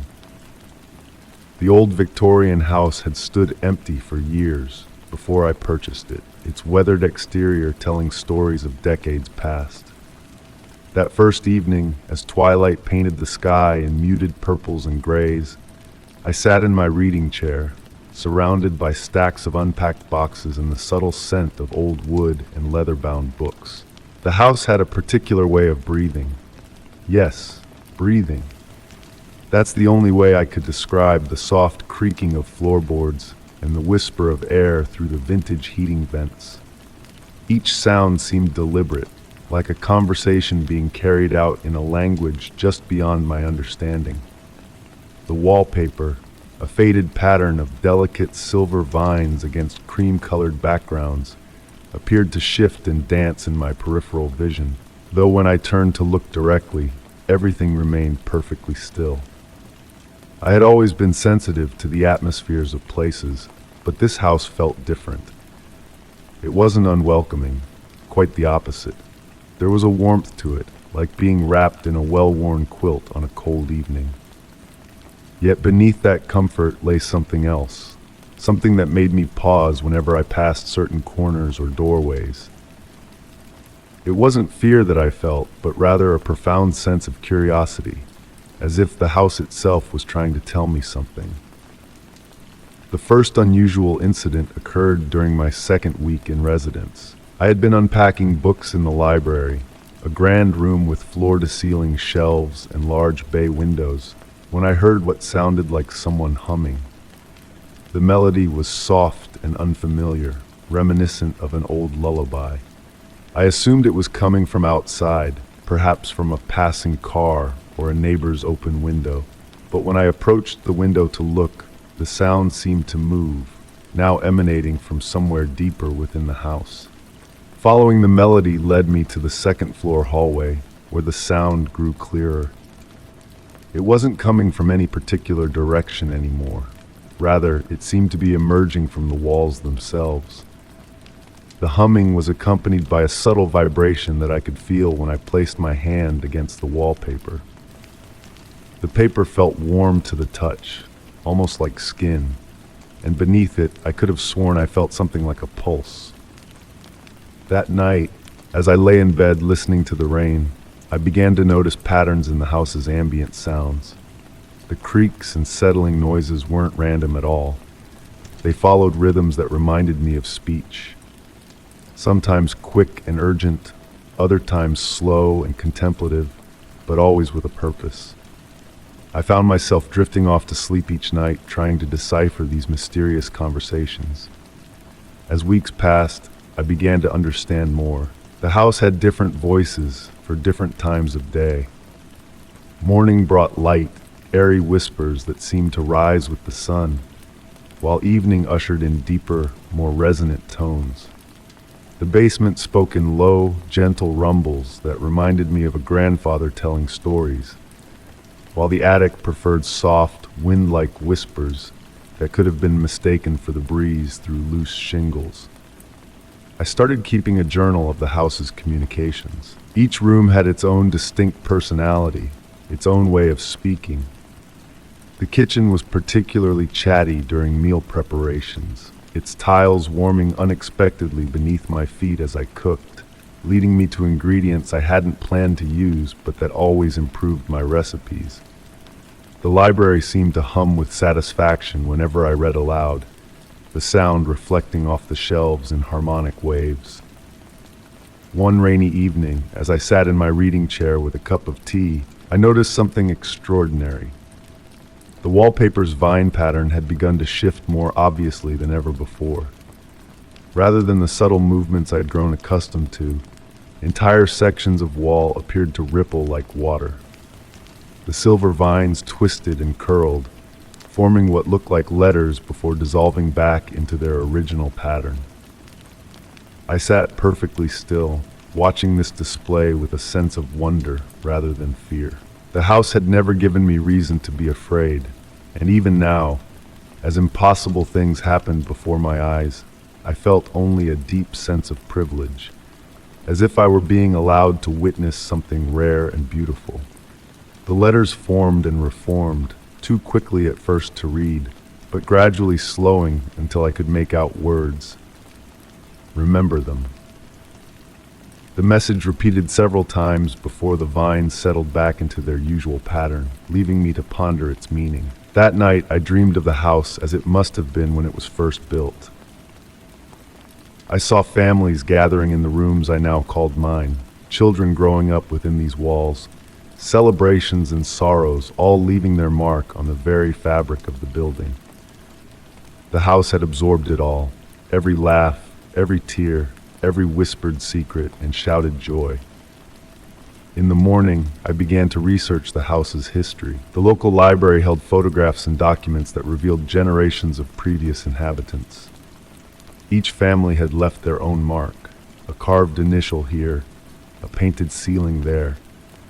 But more importantly, they had left their stories, their emotions, their energy. The house had become a living record of all who had dwelled within it. As my understanding grew, so did the house's communications. The walls didn't just speak now. They sang, they whispered, they shared memories in ways that transcended ordinary perception. Sometimes, on particularly quiet nights, I would feel the presence of those who had come before, not as ghosts or spirits, but as echoes preserved in the house's memory. The house began to share more specific messages. Through patterns of light and shadow, through the movement of air and the subtle shifting of its structure, it would guide me to discover things. Old photographs tucked behind loose baseboards, letters forgotten in attic corners, small treasures that helped piece together the stories of past residents. Each discovery felt like a gift, a shared secret between me and the house. I learned of love stories that had blossomed in the garden, of children who had grown up to become artists and dreamers, of quiet afternoons spent in contemplation by the bay windows. The house remembered them all, and now it shared these memories with me. I never felt alone in the house, but neither did I feel crowded. The presence was comforting, like having a wise old friend who was always nearby but never intrusive. On stormy nights, the house seemed to wrap itself around me protectively, its creaks and groans forming a lullaby that would send me into peaceful sleep. As seasons changed, I noticed that the house's voice changed too. Spring brought light, musical tones that seemed to rise from the floorboards like morning mist. Summer filled the walls with warm, languid harmonies that matched the golden afternoon light. Autumn's voice was rich and melancholic, while winter spoke in deep, thoughtful resonances that reminded me of cathedral bells heard from far away. I began to wonder if the house chose its inhabitants as much as they chose it. Had it called to all those previous families in some subtle way? Had they felt the same inexplicable rightness that I felt when they first stepped through its doors? The property records showed that most families had stayed for decades, only leaving when circumstances absolutely required it. Sometimes, in the deepest part of night, when the boundary between waking and dreaming grew thin, the walls would share their deepest secrets. Not in words or even in sounds, but in feelings and impressions that settled into my mind like snow falling on soft ground. These messages were the most profound, emotions and memories so complex that language couldn't contain them. The house never revealed everything at once. Like any good storyteller, it knew the value of patience, of letting tales unfold at their own pace. Some rooms held onto their secrets for months before sharing them, while others offered up their stories like eager children sharing their favorite books. As time passed, I realized that the house wasn't just sharing its past. It was creating new memories, adding my story to its collection. My quiet evenings reading in the library, my morning coffee rituals in the kitchen, my gardening endeavors in the backyard, all were being woven into the fabric of the house's being, becoming part of its endless narrative. I often wondered about future inhabitants. Would they hear the same voices I heard? Would the house share my story with them, as it had shared others with me? The thought was comforting, the idea that even after I was gone, some part of my experience here would remain, preserved in the whispers of walls and the creaking of floorboards. The house continued its gentle communications, each day bringing new discoveries and deeper understanding. The walls never stopped speaking. They simply waited for those who knew how to listen. And in the quiet moments between words, in the peaceful silence that fell like soft snow, I found myself becoming part of something larger than myself. A living history, a continuing story, a home that was more than just a structure of wood and stone. Even now, as I write this by lamplight, I can feel the house around me, its walls humming with untold stories. The silver vines in the wallpaper catch the light and seem to wink, as if acknowledging our shared secrets. Outside, the rain continues its gentle percussion, adding yet another layer to the house's endless symphony. And I know that somewhere, in the deep memory of these speaking walls, this moment too will be preserved. Another thread in the tapestry of stories that make this house not just a home, but a keeper of memories. A teller of tales, a guardian of all the quiet moments that make up a life. Story 22. The soft patter of rain against autumn leaves set a tranquil tempo as I wandered along the ancient forest trail. The air was thick with moisture, carrying the earthy aroma of wet soil and decaying foliage. Each step I took in my boots produced a gentle squelching sound, sinking into the dark soil beneath. The cave had unveiled itself to me quite unexpectedly during one of my twilight strolls. At first glance, it appeared unremarkable, just a shadowy opening in the weathered rock face, partly hidden by a curtain of lush ivy. Yet, what captivated me was the peculiar way the wind seemed to dance around its entrance, crafting a melodious whisper that barely touched my ears, distinct from the rustle of leaves and the forest's ambient sounds. On that initial day, I simply stood at the mouth of the cave, entranced by the unique harmony of wind and stone. The sound was oddly soothing, a deep, resonant hum that vibrated at a frequency warming my chest and soothing my soul. Day after day, I found myself drawn back, venturing a little deeper into the darkness each time, enticed by that enigmatic melody. But tonight felt different. The rain had been falling steadily since morning, transforming the cave's usual murmur into a more structured quality, almost like whispers just beyond comprehension. I flicked on my flashlight, its golden beam slicing through the misty darkness. Water droplets caught the light as they cascaded from the cave's entrance, creating ephemeral sparkles that pirouetted in the air.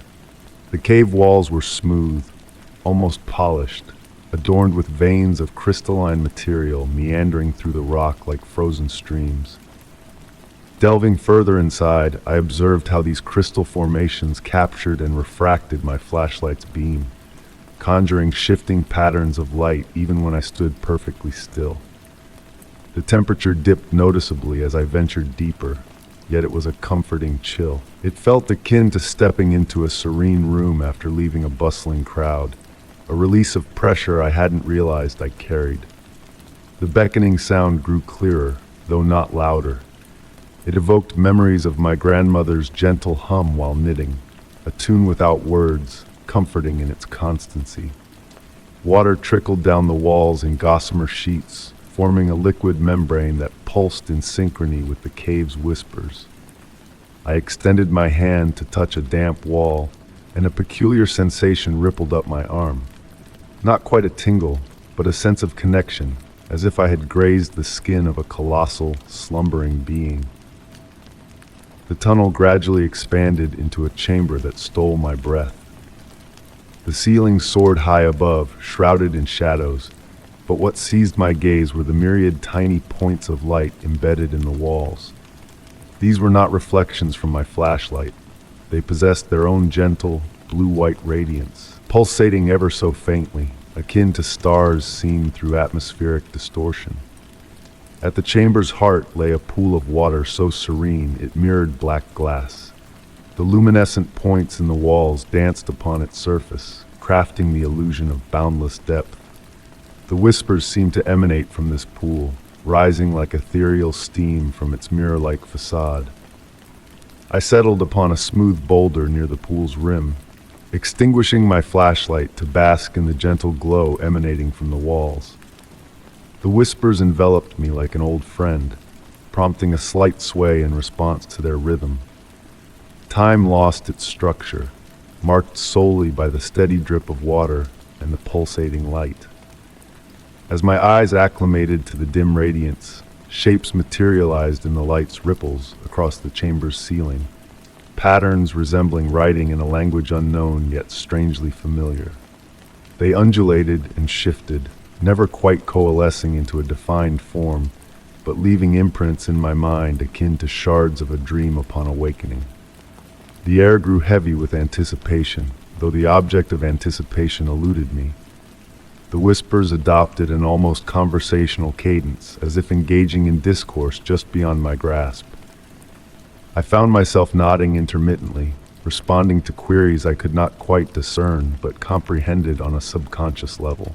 A solitary droplet descended from the ceiling into the pool's center, generating ripples that moved in languid motion, carrying traces of bioluminescence. Upon reaching the pool's edge, I could have sworn I discerned images within the light, countenances, locales, moments in time that felt simultaneously alien and intimately known. I cannot pinpoint the duration of my reverie in that chamber of gentle luminance and sound. It could have been minutes or hours. Yet, vividly etched in my memory is the instant I recognized a change in my reflection within the pool. The visage gazing back at me remained my own, albeit softer, aged perhaps, with eyes exuding the same gentle gleam as the wall's lights. When I eventually rose to depart, my movements felt altered, fluid, purposeful, as if I had acquired a new mode of traversing space. The whispers trailed me through the tunnel, gradually diminishing but never vanishing entirely. Even now, days later, I can sense their presence on the periphery of my consciousness, particularly in those hushed moments between slumber and wakefulness. I have revisited the cave numerous times since that encounter, yet that specific chamber with its still pool and luminous walls has eluded me. The tunnel consistently leads me elsewhere, revealing new marvels, but never duplicating the past wonders. At times, I ponder whether the initial chamber was genuine, or if it was a creation of the cave solely for me, solely for that fleeting moment.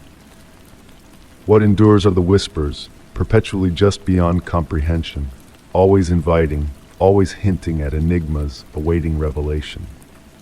They have melded with my essence, serving as a gentle nudge that certain spaces in our world allow reality to flex just enough to permit magic to seep through, where the boundary separating the ordinary from the extraordinary becomes as malleable as water cascading over stone.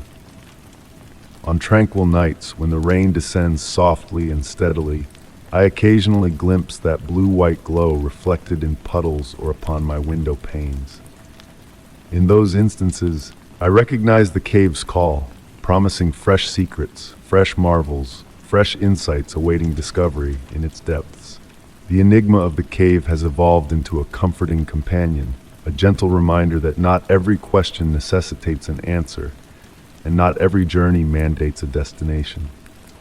Sometimes the whisper of possibility outshines any certainty imaginable. Story 23. The aged wooden gate, a sentinel at the edge of my grandmother's garden, held a timeless charm, its dark oak panels etched with the gentle caress of rain and time, creating shifting patterns under the play of light. Yet, it was not the gate's weathered appearance that intrigued me, but rather the void that lay beyond, a soft fog, forever swirling in hues of pearl and silver, never dispersing regardless of weather or time. My grandmother, keeper of the garden's secrets, never spoke of it, but her eyes often lingered on the mist as she tended to her roses, a knowing smile on her lips. When she passed, the house and its mysteries became mine, and the garden became my refuge, a sanctuary where time ebbed and flowed in its own rhythm. Fragrant lavender beds mingled with the earthy scent of moss-covered stones that lined the path to the gate, leading to the enigmatic fog beyond. Under the evening sky, as crickets sang their lullabies, I sat on the iron bench near the gate, captivated by the dance of shadows within the mist. It was on a night painted in hues of amber and rose that the air shifted, thick with the scent of rain, yet no storm in sight. The fog behind the gate pulsed gently, as if a slumbering giant stirred. Golden lights twinkled within the mist, swirling in hypnotic spirals that beckoned to me. A soft hum emerged, like distant voices in conversation, their melodic tones carrying emotions of nostalgia and wonder, inviting me to listen closer. In the dusty pages of my grandmother's journal, discovered long after her passing, she spoke in riddles of the gate, of doorways between moments, and the space where memories dream. The fog responded to the moon's phases, changing patterns in silent communication with the unknown. Objects near the gate shifted subtly, roses bloomed in ethereal hues, and mysterious trinkets appeared at its base, hinting at a realm beyond comprehension. The local cats, wise in their silent observation, gathered near the gate, attuned to movements unseen, their gaze fixed on the swirling mist. Winter descended, freezing the garden save for the pocket of perpetual autumn surrounding the gate, where the fog now danced with crystalline lights akin to suspended snowflakes. In dreams, whispers of hidden realms teased my consciousness, gardens defying physics, libraries with self-writing books, and meadows where grass chimed like bells in the breeze. As I pondered the gate's mysteries, I delved deeper into my grandmother's writings, her final entry revealing a profound truth. The gate leads to nowhere and everywhere, for those who understand the unity of all things. In the quiet moments between day and night, I sensed a whisper of understanding, a harmony between mystery and tranquility, where questions need no answers to hold meaning. The gate, a threshold to the unknown, became a beacon of peace, teaching me that solace can be found in the enigmatic. In the twilight hours, amidst the symphony of nature, I felt the gate's secret brush against my soul, a reminder that the journey to nowhere could be the path to finding oneself. The fog, keeper of mysteries, shared its serenity with those willing to receive, offering a homecoming in the form of endless peace and wonder. Story 24. The gentle patter of rain on the window panes serenaded me that evening, each droplet a note in the symphony of the night. My vintage reading lamp cast a soft, amber light over the pages of my book, painting shadows that danced across the walls of my ancient abode. The wooden floor beneath me held the day's warmth, its familiar creaks a comforting accompaniment to my movements, like whispers shared between old friends. These quiet moments always brought me solace, as the outside world faded into a gentle hum. The house settled into its nightly routine, with sounds so familiar to me they felt like part of my own breath. The grandfather clock ticking in the hallway, the wind's occasional whisper through the eaves, and the distant call of a nighttime bird seeking refuge from the rain. But on this particular evening, a subtle shift stirred the air. At first, it was barely discernible, like trying to catch a scent on a gentle breeze. The atmosphere grew heavier, carrying a delicate electricity that made the hairs on my arms stand on end. Shadows in the room's corners deepened, gaining a weight and presence that seemed almost tangible. Using an old photograph as a bookmark, an image of the house from years past with a family I never knew, I noticed new details revealed by the lamplight, a figure faintly visible in an upper window, like a ghostly imprint. A sound, almost imperceptible, then reached my ears. It was not quite a whisper, nor a clear word, but something in between, a memory of a voice rather than the voice itself. The sound seemed to emanate from the adjacent room, my study, where my collection of aged books and family pictures resided. It bore a quality reminiscent of turning pages, of paper sliding against paper, infused with a musicality hinting at purpose and patience.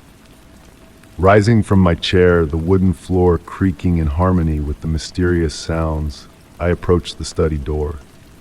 The hallway lay in darkness, save for the spill of light from my room and the occasional flash of lightning in the distance. The brass handle of the study door felt cool and smooth under my touch, capturing and reflecting the dim light in patterns that resembled ancient symbols. The whisper returned, clearer now, resonating through the door's aged wood. It carried the warmth of summer afternoons, the crispness of autumn leaves, and something more, a quality akin to sunlight filtering through dust motes in an attic. Standing there, I let the sound wash over me like gentle waves on a distant shore. Opening the door revealed the study unchanged yet somehow transformed. Leather-bound books lined the shelves, their spines catching the light, while an old wooden desk by the window held a single sheet of paper I did not recall leaving there. The rain continued its rhythmic percussion, now seeming to form a pattern like nature's own Morse code. The study's air carried the scent of aged paper and leather, mingled with a ghostly perfume, reminiscent of pressed flowers within a forgotten tome. As I approached the desk, the whisper receded, growing fainter as if drifting into the distance. The blank sheet before me held the faint impression of words, as if a message had been written on another page while this one lay beneath. Settling into my familiar leather chair, the whisper almost faded, yet the room retained a subtle presence, hinting at something just beyond reach, like a word on the tip of the tongue or a familiar face glimpsed in a crowd. The rain's melody shifted, becoming softer and more melodic.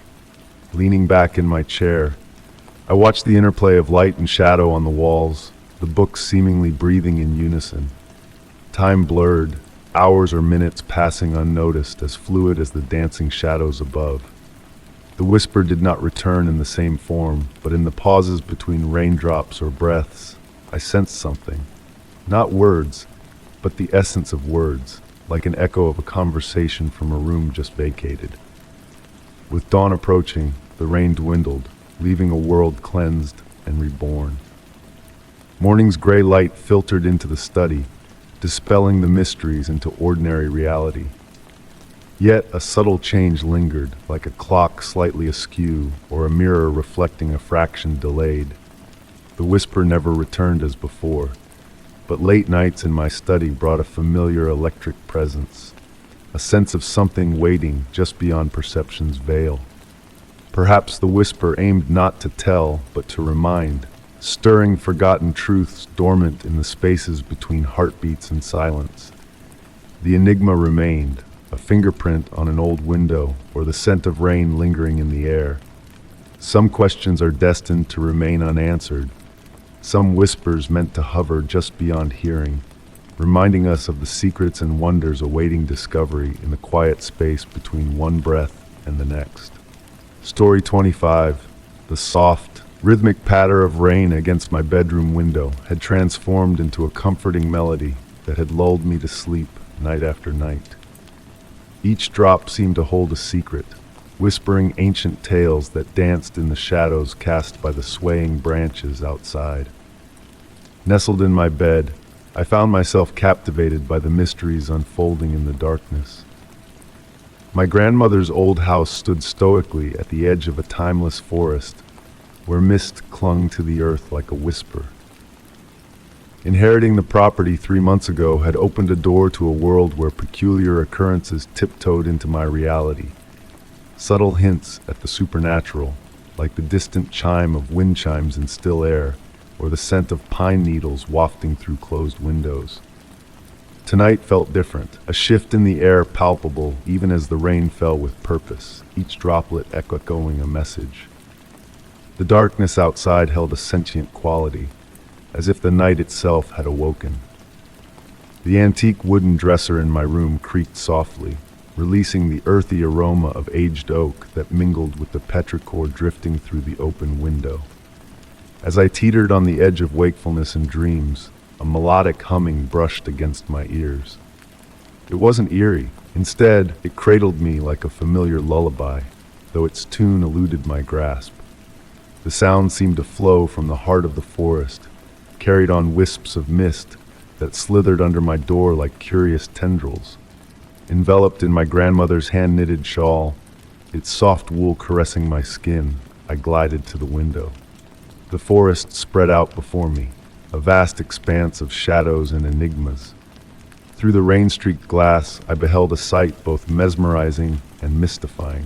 Delicate lights, ethereal and mesmerizing, flitted among the trees like celestial dancers. Their purposeful movements wove intricate patterns, reminiscent of sacred symbols traced in the air.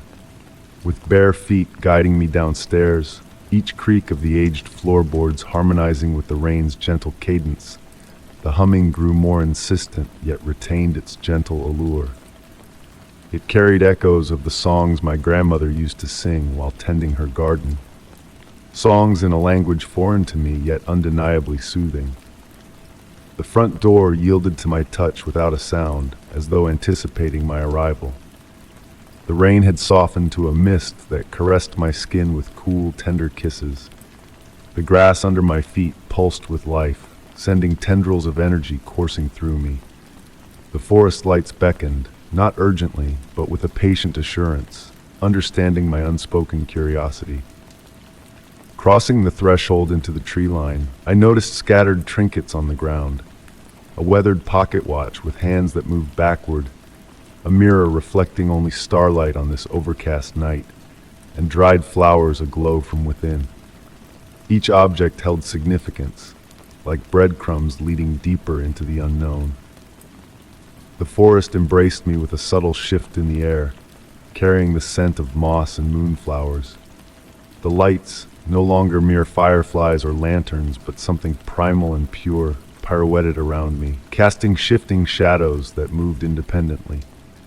Time became fluid as I wandered, the humming evolving into a symphony of whispers, each voice spinning a unique yarn. Some voices felt familiar, resonating with memories, my grandmother, a childhood friend, the old librarian. Though their words remained elusive, their emotions painted vivid tableaus in my mind. The trees pulsated in harmony with my steps, branches swaying in sync with my breath. Ghostly figures traversed their own paths in the forest, some translucent as morning dew, others as solid as the ancient oaks, all moving with tranquil purpose. At a clearing where mist coalesced in intricate patterns resembling ancient script, the lights congregated, illuminating a ring of mushrooms pulsing with a soft blue glow. In the center loomed an old wooden chair from my grandmother's attic, though I knew it remained untouched, shrouded in dust. The humming crescendoed as I settled into the chair, a profound connection infusing me, to the forest, to the lights, to the myriad souls that had wandered these paths. The mist enveloped me like a familiar embrace, the lights drawing closer, their glow warming my skin. In that moment, I unraveled the message my grandmother had sought to convey before departing.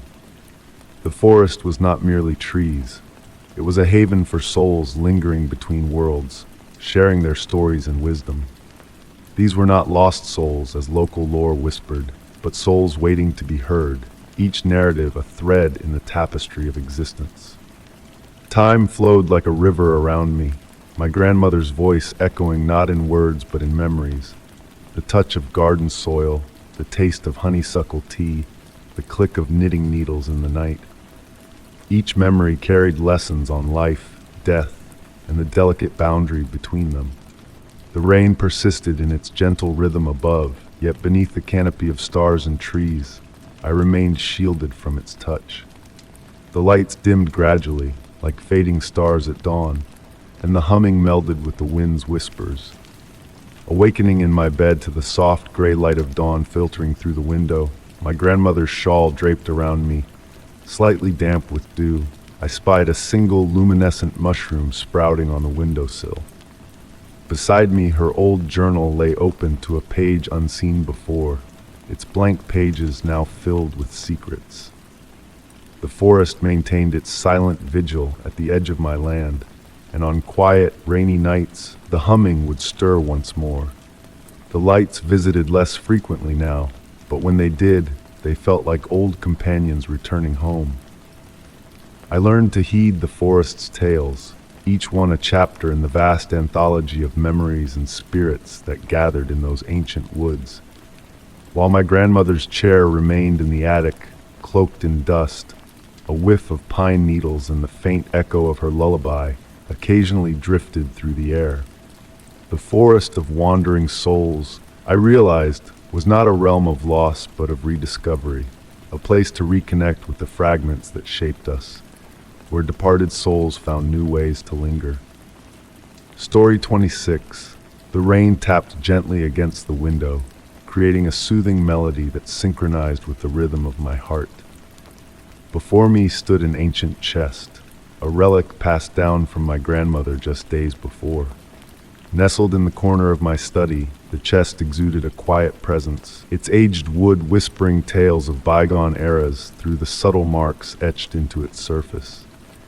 The soft glow of my reading lamp painted intricate patterns of light and shadow on the chest's ornate carvings, beckoning me closer with its hypnotic dance. Running my fingers along the weathered wood, I traced the history embedded in every groove and imperfection. Some areas were smooth to the touch, while others retained a rough texture, each telling a story of hands long gone that had once wandered these same paths. An aroma of ancient wood and polished brass lingered in the air, mingling with the earthy scent of rain-kissed gardens outside. The brass lock caught the light, its dull gleam contrasting against the chest's dark exterior. Before her passing, my grandmother had entrusted me with a key, a small yet weighty token that now rested in the palm of my hand. As I inserted the key into the lock, a soft scrape reverberated through the room, followed by the smooth turning of the mechanism. The lid lifted noiselessly, unveiling a hidden space that appeared larger than the chest itself. A sweet fragrance, reminiscent of dried flowers and distant memories, wafted from within as I uncovered several objects wrapped in faded silk scarves. Each bundle held a different item, aged with time and carefully arranged. The cool touch of the fabric greeted my fingertips as I unraveled the first bundle, revealing a weathered journal bound in soft leather. A pressed flower tumbled out, its purple hues preserved in delicate dryness. The elegant handwriting within the journal, though faint, spoke of a time long past, hinting at cryptic messages. One entry caught my eye, its blurred date indicating a century gone by. The words seemed to float off the page, whispering enigmatic phrases. The mirror shows more than reflections when the moon is full. Glancing at the mirror on my study wall, its surface merely mirrored the lamplit room. Beyond the windows, the waxing moon cast its glow, nearly full. Beneath the journal rested more mysteries: a tarnished silver hand mirror, a bundle of letters tied with a faded ribbon, and a small wooden box adorned with intricate carvings that seemed to dance in the lamplight. The rain's gentle lullaby continued as I delved into each artifact, uncovering references to the watching glass and the other side within the letters. The wooden box, elusive in its design, refused to yield its secrets, offering only a mysterious rattle when moved. As evening melted into night, I found myself entranced by the chest's contents, each item deepening the enigma rather than unraveling it. The rain's whispers faded, leaving a profound silence, broken only by the drip of water from the eaves. A flicker of movement caught my attention, a fleeting shadow in the wall mirror that vanished upon inspection. The silver hand mirror, though aged, held a peculiar clarity, revealing subtle discrepancies in the reflections it cast.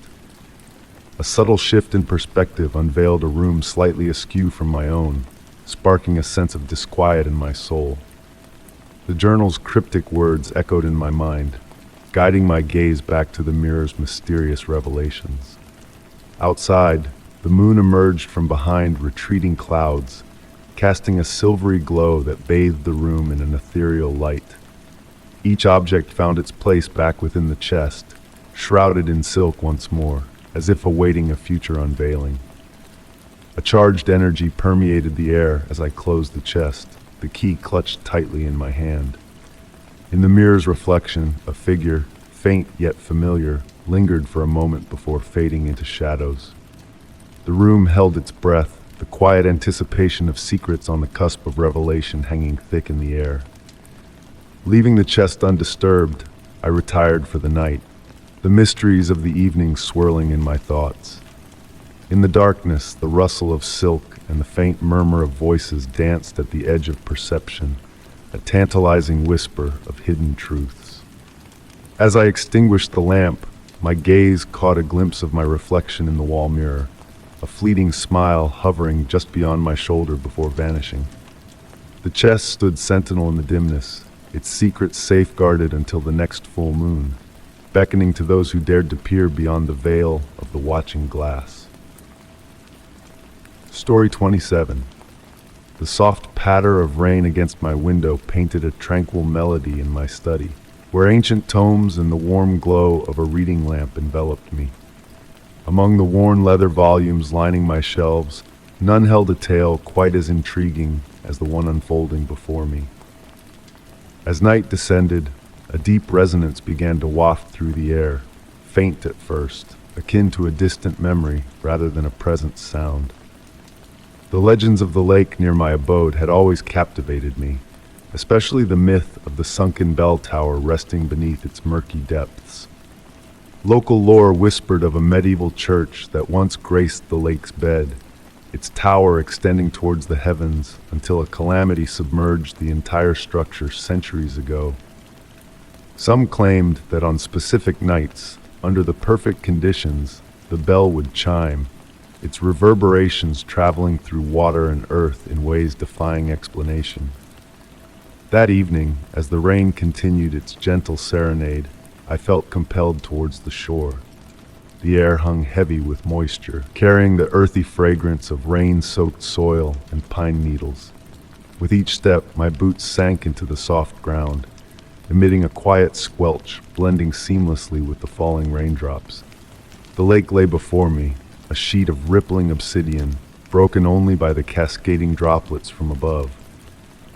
The tolling intensified as I neared the water's edge, though it remained strangely muted, as if veiled in thick velvet.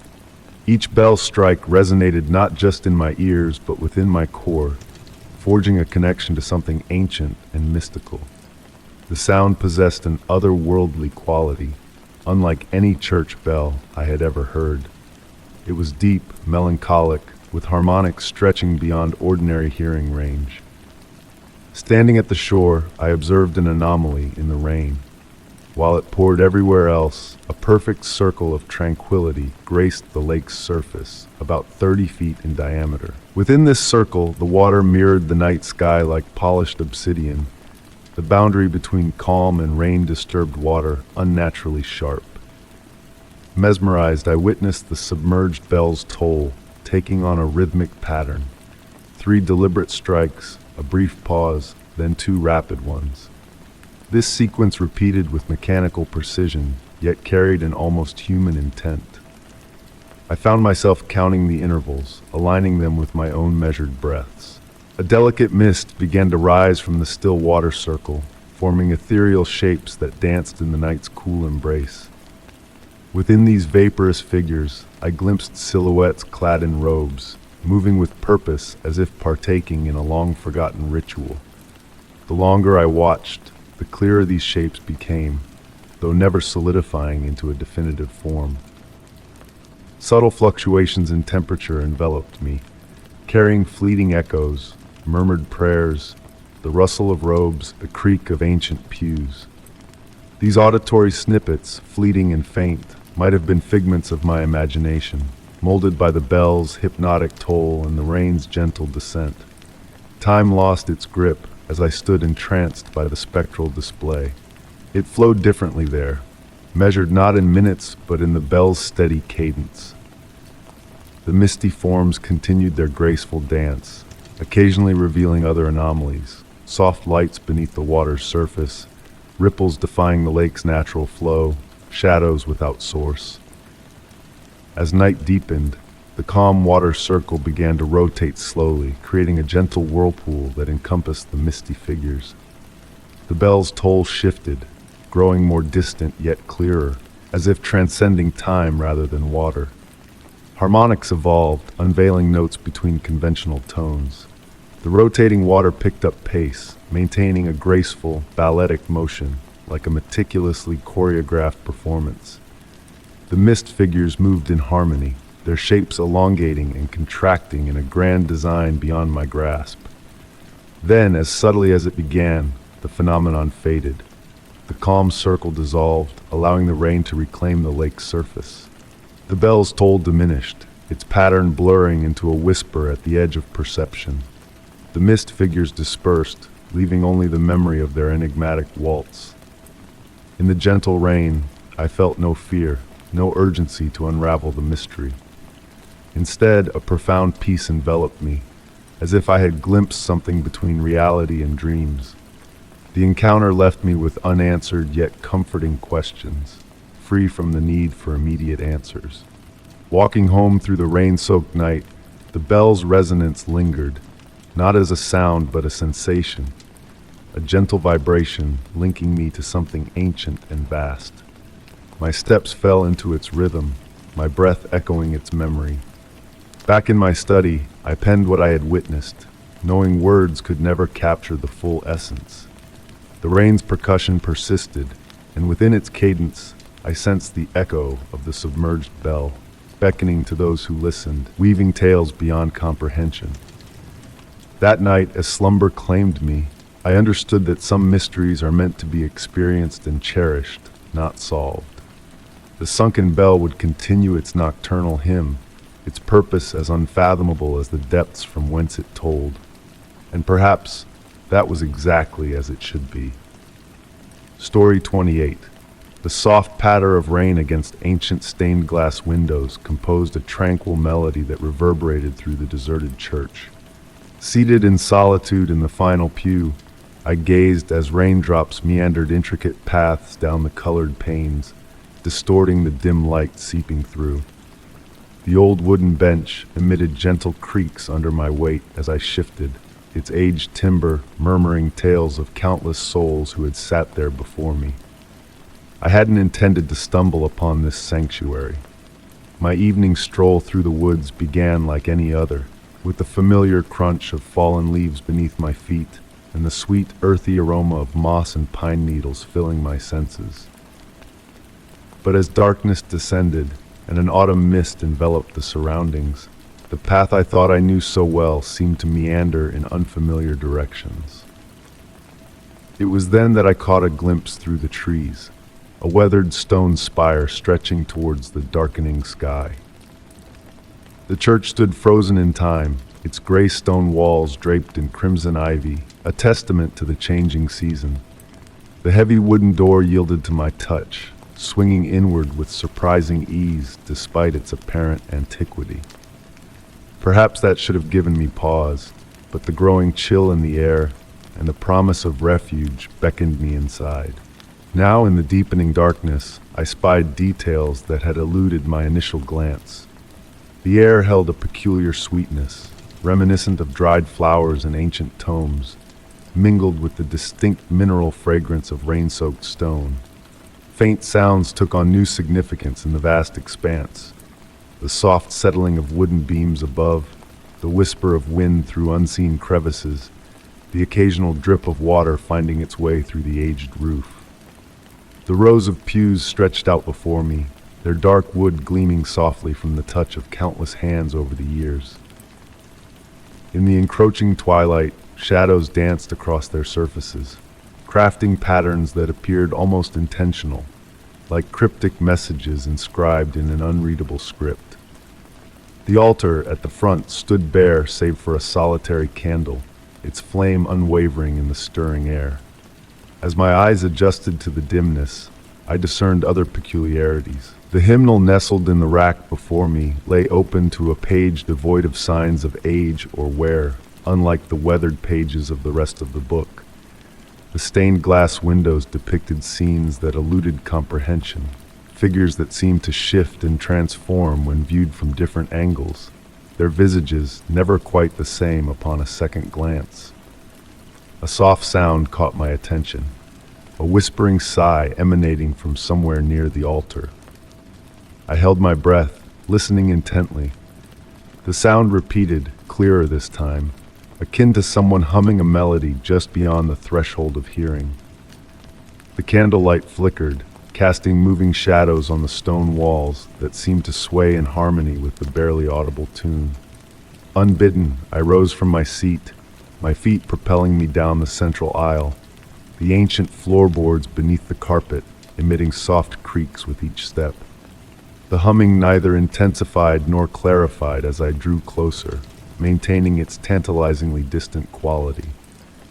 The air grew noticeably cooler as I approached the altar, my breath materializing in small clouds that dissipated in the candle's glow. The single flame provided just enough illumination to reveal a book resting open on the altar, a sizable leather-bound tome I was certain had not been there upon my initial entry. Its pages rustled gently, though no breeze stirred within. As I neared, I discerned that the pages were blank, yet I harbored the distinct sensation that they housed unseen writing, akin to text viewed through water. Behind me, the heavy church door softly clicked shut. The sound should have startled me, instilled unease, yet it felt oddly fitting, expected, even embraced. The humming ceased, replaced by a profound silence pregnant with anticipation. I extended my hand towards the book, my fingers hovering just above its pages. The air surrounding it exuded a gentle warmth that contrasted with the prevailing chill. In the candle's glow, I observed that the shadows cast by my hand failed to perfectly mimic its movements, as if operating with a slight delay, or perhaps moving of their own volition. A droplet descended from above, alighting on the open page with a soft pat. Instead of seeping into the paper, the droplet rested on its surface, refracting the candlelight in impossible ways, crafting minuscule rainbows that pirouetted across the blank page. Mesmerized, I beheld as more drops descended, each landing with meticulous precision, forming patterns that might have been construed as letters in some ancient script. The quality of silence shifted then, deepening, intensifying. I felt as though the very walls of the church were attuned, awaiting words I had yet to utter. The candle's flame remained unwavering despite the falling droplets, its light steadfast and constant, elongating my shadow against the stone floor. Though upon glancing back, I couldn't definitively ascertain which of the several overlapping shadows truly belonged to me. Time lost its significance within that realm. I couldn't discern how long I stood there, observing the water droplets craft enigmatic messages on pages that defied dampness. The darkness beyond the windows had deepened to an implausible blackness, causing the stained glass to radiate from within, its figures now motionless, observant.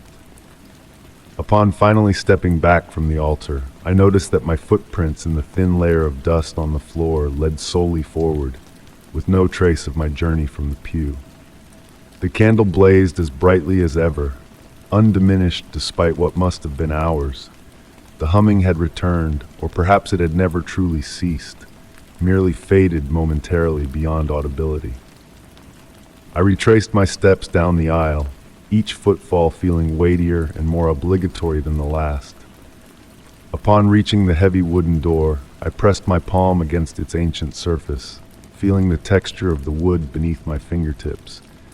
It swung open at my touch, revealing the forest beyond. The rain had ceased, and moonlight filtered through the trees, casting dappled shadows on the leaf-strewn path. Stepping outside, I cast a final glance at the church. The candlelight persisted in the window, steadfast and beckoning. The stone walls stood resolute against the night, the ivy swaying gently in an unseen breeze. For a fleeting moment, I thought I glimpsed a figure standing at one of the windows, observing my departure. Yet upon blinking, only my distorted reflection in the glass remained, warped by age and obscurity. I found my way home effortlessly that night, though I've never been able to retrace my steps to that church in daylight. Occasionally, on rainy evenings, when the wind carries just right, I catch a faint hum drifting on the breeze, and I ponder whether in the shadows a solitary candle still burns, awaiting beside a book of moist letters that never dry, recounting tales to shadows that may not be their own. The true enigma, I've come to believe, isn't whether the church was corporeal or a figment of dreams, but rather why it opted to unveil itself to me on that specific evening. And on nights when I lie awake, listening to the rain against my window, I find myself yearning for a sacred place in the dark woods where shadows sway to unsung hymns, awaiting the next wanderer to discover their way to its threshold. Story 29. The ancient wooden floorboards whispered softly beneath each step I took, their familiar creaking serving as a soothing melody in the hush of the night. Yet, on this particular evening as I wandered through my grandmother's abode, a peculiar sensation enveloped me. A gentle, amber light seeped through the minute crevices between the aged planks, casting delicate beams across the weathered wood grain. For 3 weeks, I had been the guardian of this house, overseeing it during the hiatus of the renovation crew. Tools belonging to the contractors lay scattered throughout the rooms, shrouded by white sheets that fluttered in the breeze from the antiquated heating system. The dwelling itself was a testament to Victorian artistry, boasting intricate moldings and hand-carved banisters that cascaded down the staircase like frozen streams. That night, nestled in the library amidst the comforting scent of aged books and leather, I first noticed the ethereal light. Initially subtle, akin to the soft glow of a candle behind frosted glass, the light appeared to pulsate gently, almost in harmony with my breath, casting hypnotic shadows that danced across the ceiling in mesmerizing patterns. Intrigued, I found myself drawn towards it, not by fear but by a deep-seated curiosity. The warmth of the floorboards beneath my woolen socks guided my steps as I traced the illuminated lines around the room. The customary nocturnal sounds of the house accompanied my exploration. The gentle ticking of the grandfather clock in the hallway, the distant whisper of the wind through the eaves, and the intermittent settling of the aged timber that had stood for generations. In my grandmother's tales, She often regaled me with stories of the house's hidden mysteries. She spoke of secret passageways and concealed chambers, her voice assuming a dreamlike cadence as she recounted her childhood discoveries within these walls. I had always regarded these narratives as mere fables to captivate a young mind, but that night I questioned otherwise. The light appeared most vibrant near the bay window, where an antique reading chair sat veiled in shadow. Kneeling to inspect the floor closely, I discerned an anomaly in the wood grain pattern. Unlike its adjacent boards, these panels formed a peculiar geometric motif resembling a compass rose. Running my fingers along the edges, I detected deliberate irregularities in the wood, carved notches and grooves that seemed purposeful. The gentle pulsing of the warm light beneath my touch elicited a faint vibration, akin to the contented purr of a feline companion. Time ebbed and flowed as I studied the floor, its passage indiscernible. The chiming of the grandfather clock grew distant, as if muffled by layers of velvet. The light's rhythm synchronized with my heartbeat, fostering a tranquil harmony that weighed down my eyelids. Reclining in the reading chair, I observed specks of golden dust twirling in the air, catching the enigmatic light and swirling in graceful patterns. They evoked memories of sunlight filtering through my grandmother's crystal prisms, scattering rainbow hues across the walls on summer afternoons. The house seemed to communicate with me in a language just beyond my grasp. Every creak and settling noise now held significance, akin to cryptic messages awaiting deciphering. The light continued its gentle pulsation, casting shadows that seemed to inscribe the walls with enigmatic symbols, though perhaps it was merely my imagination, intoxicated by the tranquil ambience. I must have drifted into slumber in the chair, for upon awakening, the faint tendrils of dawn crept through the windows.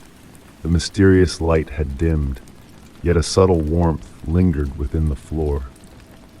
As I rose and stretched, my foot brushed against something. An inconspicuous brass ring nestled among the floorboards, an object I could have sworn was not there before. In the ensuing days, fleeting glimpses of the light would captivate me, always manifesting in different corners of the house, invariably as I teetered on the edge of sleep. Though the temptation to pull that brass ring tugged at me, I refrained. Certain mysteries, I concluded, were best left as gentle enigmas, their resolutions hovering just beyond our reach like specks of dust in a sunbeam. Even now, years later, during my visits to the ancestral dwelling, I find myself fixated on the floors at twilight, awaiting the return of that familiar, warm glow. Occasionally, in the liminal realm between wakefulness and slumber, I glimpse it, the soft, amber light pulsating beneath the floorboards like a heartbeat, beckoning me to a mystery that requires no unraveling. Story 30. The autumn wind whispered secrets through the ancient oak trees, their branches swaying gently against the darkening twilight sky. I settled into my grandmother's weathered rocking chair on the wraparound porch, cocooned in a soft wool blanket that retained her essence, a blend of lavender and Earl Grey tea. The wooden boards beneath my feet murmured with a familiar cadence as I rocked back and forth, tuning into the symphony of nature enveloping me. The hills encircling the ancestral home exuded an enigmatic allure, particularly during this season when the veil between our realm and the beyond appeared to thin day by day. The mist cascading down from their peaks imbued the landscape with an ethereal quality, rendering it both recognizable and uncanny. However, this night held a different aura. While I sat there, allowing my tea to cool untouched in its delicate porcelain cup, I discerned an anomaly in the way the wind traversed the valley. It wasn't the usual rustle of leaves or the gentle whistle through the boughs. Instead, it carried a melodic undertone, akin to distant hymns, voices riding the breeze, conveying ancient recollections and forgotten narratives. The harmonious notes intensified as the sun dipped beneath the horizon, stretching elongated shadows over the undulating terrain. The melody possessed a haunting yet soothing quality, evoking a lullaby sung in a language resonating deep within my core, though elusive in its comprehension.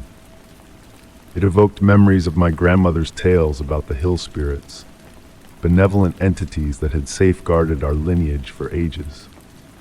I shut my eyes, allowing the mysterious music to envelop me. The gentle swaying of the rocking chair synchronized with the rhythm of the song, and I found myself swaying in seamless accord with the evening zephyr. The air thickened with the fragrance of wild roses and damp earth, despite the rose bushes having ceased blooming weeks ago. According to my grandmother, on certain nights like this, when the moon hung just so in the sky and the wind whispered from the east, the hill spirits congregated to serenade their ancient ballads. In our youth, we had dismissed these accounts as mere bedtime fables, crafted to alleviate our fear of the dark. Yet now, as I sat solitary on the porch of the abode that had harbored 7 generations of my kin, I pondered.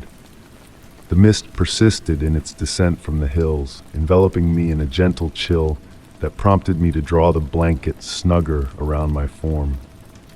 Amidst its swirling patterns, I could almost discern silhouettes, ethereal figures that pirouetted with a transcendent elegance.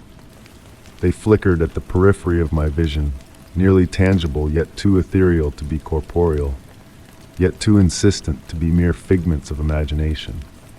With the night fully enshrouding the surroundings, the singing grew more distinct. It echoed the melancholic beauty of whale songs resonating through the deep ocean, evocative yet graceful, recounting depths beyond my full grasp. The voices interwove in intricate harmonies, evoking a poignant blend of joy and sorrow that tugged at my heartstrings.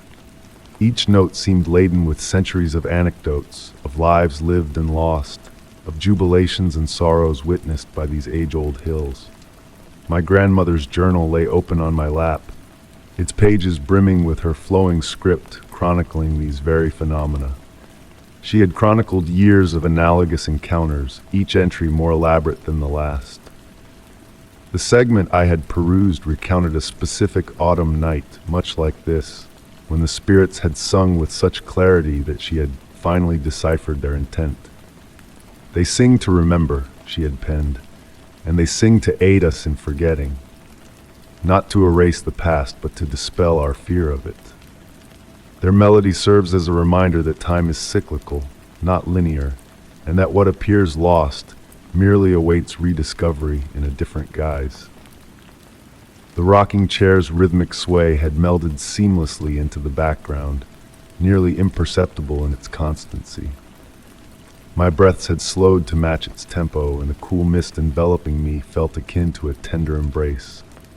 In that moment, I comprehended my grandmother's assertion regarding the duality of the spirits: song, a commemoration, and a liberation.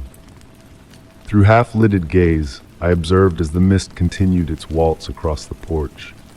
The forms within had acquired sharper definition, graceful apparitions that ebbed and flowed like water through air. They executed maneuvers hinting at ritual and purpose, though their significance hovered just beyond my grasp. Time seemed to dissolve as I lingered there, swathed in my grandmother's comforting blanket, ensconced in the spirit's ballad. The moon ascended higher in the firmament, its silver luminescence filtering through the mist, crafting ever-shifting patterns akin to living entities. The entire world metamorphosed into a realm softer, more mystical, yet no less tangible. The nocturnal serenade endured, at times crescendoing, at times dwindling to a mere murmur on the breeze. Each stanza unfurled a unique tale, of spring mornings cloaked in wildflowers, of summer tempests that shook the age-old oaks, of autumn evenings aglow with golden hues, and of winter nights blanketed in hushed snow. As the initial blush of dawn tinged the eastern heavens, the melody slowly waned. The mist retreated back up the hills, carrying with it the fluid forms that had accompanied me through the night. The atmosphere stilled, laden with morning dew and the assurance of another autumn day. I lingered in the rocking chair, My grandmother's shawl still draped around me, as the world gradually reverted to its customary state. Nonetheless, the enchantment of the night lingered, akin to the fading strains of a haunting melody that reverberates even after the music ceases. Reopening my grandmother's journal, I retrieved my pen and commenced inscribing, appending my personal encounter to the ancestral chronicle. The hills observed in silence as my words cascaded across the parchment, recounting the night's bewitchment.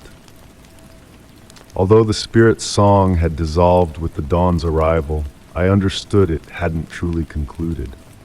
It endured in the whisper of wind through foliage, in the creak of the old rocking chair, and in the narratives transmitted through generations. As the sun ascended above the hills, painting the firmament in hues of rose and gold, I finally grasped that the spirit's melody transcended mere music. It served as a mnemonic, a reminder that magic abides in the quiet interludes, in the pauses between heartbeats, in the memories we exchange, and in the tales we recount. And occasionally, if we possess the patience to remain still and attuned, we might discern it serenading us, imparting missives from a realm coexisting alongside our own, distinct yet eternally intertwined. Story 31.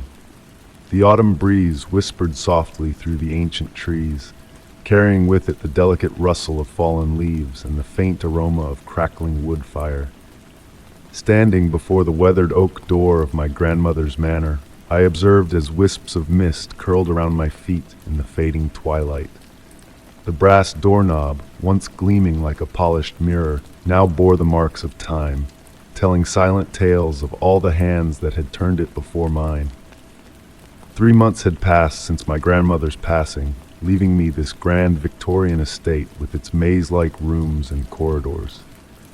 As her sole heir, I had hesitated to return, allowing the estate to remain undisturbed while I navigated my grief. However, as I inserted the ancient key into the lock, a mysterious pull tugged at me, as if the house itself had been eagerly awaiting my arrival. With a deep, resonant click, the mechanism turned, its sound echoing through the empty halls beyond. The door swung open with surprising ease, hardly a creak to be heard despite its age. The foyer greeted me with the familiar scent of aged wood, leather-bound books, and the lingering hint of lavender from my grandmother's sachets. Dust particles danced in the dying sunlight that filtered through the tall windows, casting ethereal patterns in the stillness of the air.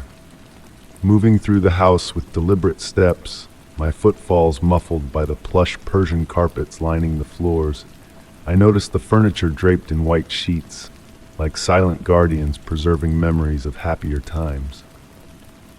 Upon reaching the grand staircase, my hand trailed along the smooth mahogany banister, evoking memories of childhood laughter as I recalled sliding down it during summer visits. Ascending to the second floor led me to the library, my grandmother's haven.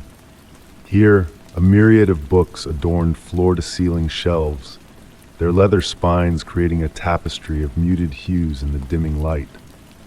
I had spent countless hours in this room as a child, nestled in the window seat while my grandmother delved into ancient tomes of folklore and enigma.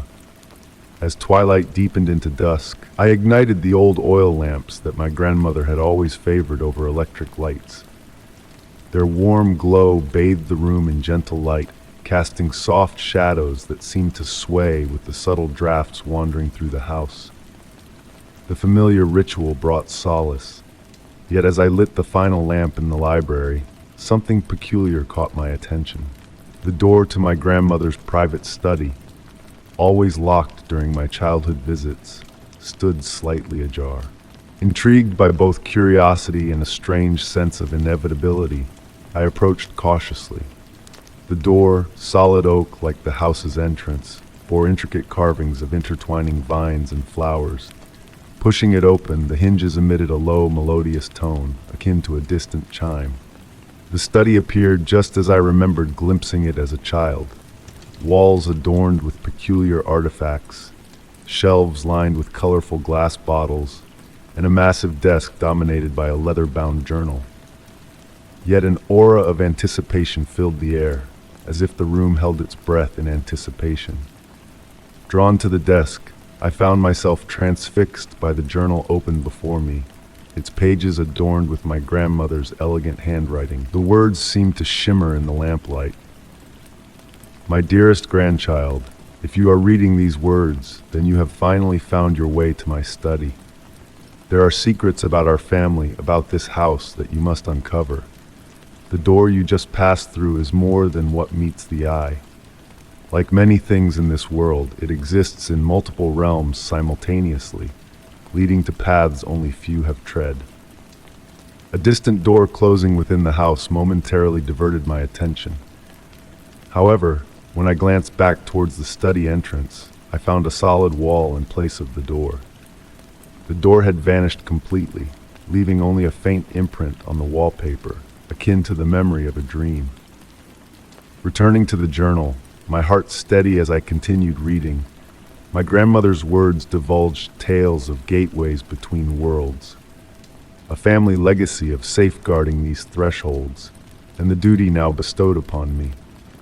Each page unveiled more mysteries, yet I felt no fear, merely a profound sense of awe and recognition, as if I had always known this truth lingered just beneath the surface of my ordinary existence. Hours slipped away as I delved into the journal, the oil lamps flickering low. When I finally lifted my gaze, an extraordinary sight met my eyes. The wall where the door had stood now bore the faint outlines of not one, but many doors, each adorned with unique carvings, each promising journeys to unknown destinations. They materialized and dissipated like the glow of the northern lights, a subtle dance of possibilities. The final page of the journal conveyed a simple message. The doors will reveal themselves when you are prepared. They respond to necessity, not mere desire. Your heart will recognize which to open and when. Have faith in the wisdom flowing through your veins, just as I have entrusted you with this legacy. Closing the journal gently, the weight of its revelations enveloping me like a comforting embrace, I sat in my grandmother's chair, observing the ghostly doorways shimmering on the walls. Outside, the wind intensified, its whispers reminiscent of distant secrets. In that moment, I comprehended that my life had undergone an irreversible transformation. Yet there was no urgency to act, no compulsion to traverse any of those enigmatic thresholds that night. Like the house itself, these enigmas had patiently awaited my return, and they would continue to wait until the opportune moment arose. Remaining in the study until dawn, listening to the gentle creaks of the aged house, I felt a sense of belonging that had eluded me for years. The doors materialized and vanished with the shifting shadows, a subtle reminder of the magic ingrained in my family's lineage. My grandmother's essence lingered in every corner, not as a specter, but as a comforting presence, assuring me that I was precisely where I needed to be. With morning's arrival, soft light filtering through the study's windows, the wall once again displayed a solitary, solid door, the one through which I had entered. Yet now, I comprehended what lay beyond the carved wood and brass handle. This was not merely a door to a room, but a threshold to a new chapter in my life, abundant with infinite possibilities and ancient enigmas awaiting exploration. Exiting the study that morning, transformed yet serene, the house no longer felt desolate, but vibrant with potential and purpose. Passing through its halls, each door I encountered held newfound significance, each threshold a reminder of the extraordinary legacy I had inherited. The mystery was not a puzzle to be solved, but a gift to be unveiled gradually, one door at a time, in its own divine timing. Story 32. The gentle patter of rain on the cobblestones filled the evening air, creating a melodic symphony that swirled through the narrow streets of the ancient village. As I strolled along the well-worn path, my footfalls blended harmoniously with the rhythmic dance of water, serenading the old stone buildings that embraced me. The mist draped low, embracing the street lamps in delicate veils of warmth, casting soft halos that barely pierced the gathering night. A medley of scents enveloped me, the earthy fragrance of damp soil, the nostalgic aroma of aged wood, and the sweet perfume of night-blooming jasmine that adorned the weathered walls.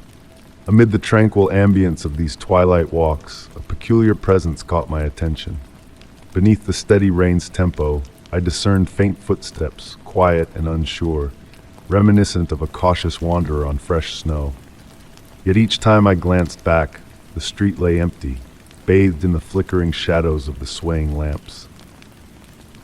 The following evening beckoned me back to that same street, now devoid of rain. The sky painted in hues of deep purples and blues, twilight descending upon the village like a silent veil. The ancient stones whispered tales of bygone footsteps as my hand grazed the cool, rough texture of a garden wall. Once more, those phantom footsteps graced my ears, following a mysterious path from the corner by the baker's shop, past the aged fountain, and fading near the village school's entrance. Clearer without the rain's accompaniment, the footsteps echoed a casual stroll's rhythm, their ethereal lightness casting doubts on their existence. Driven by curiosity, I sought solace in the local library, housed within a merchant's former abode. The elderly librarian, her silver hair radiant in the lamplight, shared whispered tales passed down through generations. She recounted the story of a long-ago teacher who patrolled the village on evening walks, ensuring her students' safety and warmth. Night after night, I revisited those streets, unraveling layers of the enigma. The phantom steps now accompanied by whispers of fabric rustling, the faint scent of lavender lingering in the air, evoking a time long past. The path of footsteps grew predictable, revealing subtle details, pauses at corners as if peering through non-existent windows, fleeting scents of fresh bread near the old bakery's site turned residence. Local children spoke of a slender figure in misty evenings, draped in mystery. Descriptions varied, but the gentle, measured footsteps remained a constant. One serene evening, as twilight embraced the village, I sat by the fountain, the air heavy with the day's warmth lingering. The ethereal footsteps drew near, accompanied by a soft, unfamiliar hum, tugging at memories I couldn't place. A subtle shift in the air, a glimpse of a shadow passing by, a presence felt but unseen, leaving behind a trail of whispers. The mystery of the phantom steps lingers, woven into the village's essence like the ancient stones themselves. On quiet nights, with the village settled into its tranquil rhythm, the footsteps echo through the streets, a reminder of care and dedication beyond time's grasp. Some mysteries, as the elderly librarian suggested, are meant to be experienced rather than solved, akin to the changing seasons or the passage of time. As I sit by my window on another peaceful evening, the familiar footsteps in the distance bring comfort like an old lullaby. I ponder if the spectral teacher still watches over the village, her eternal vigil a testament to unwavering devotion. The mystery deepens, shrouded in a gentle allure, unanswered questions drifting between wakefulness and dreams. The village persists in its quiet existence, enlivened by the phantom footsteps that narrate stories to those who pause to listen. The rhythmic echoes, like a nocturnal chorus, whisper tales of a bygone era, a teacher's silent guardianship, and a mystery that thrives in the tranquil embrace of the night. Story 33. The gentle patter of rain against my car's windshield created a soothing melody as I navigated the winding forest road, the fading afternoon light filtering through a dense canopy of ancient trees swaying in the autumn breeze. This particular route home was not my intended path, yet something about the old dirt road beckoned to me, diverting me from my usual journey. The rain gradually intensified, its steady rhythm evolving into a comforting white noise that seemed to cloak all other sounds in the world around me. Peering through my misty windows, the forest unfolded like a painting in soft greens and browns, occasionally kissed by fleeting rays of golden sunlight piercing through the clouds. The fragrant essence of damp earth and pine needles wafted through my car's vents, filling my lungs with the raw purity of nature's embrace. Around a bend, a vision through the rain caught my eye, a structure emerging from the mist like a mirage. Initially, I dismissed it as a trick of light and shadow, but as I drew nearer, its silhouette grew clearer. A castle, or what seemed to be one, its weathered stone walls rising proudly against the darkening sky. I slowed to a crawl, captivated by the sight. This castle should not have existed. I was familiar with these woods, having traversed them countless times, yet I had never encountered such a structure before.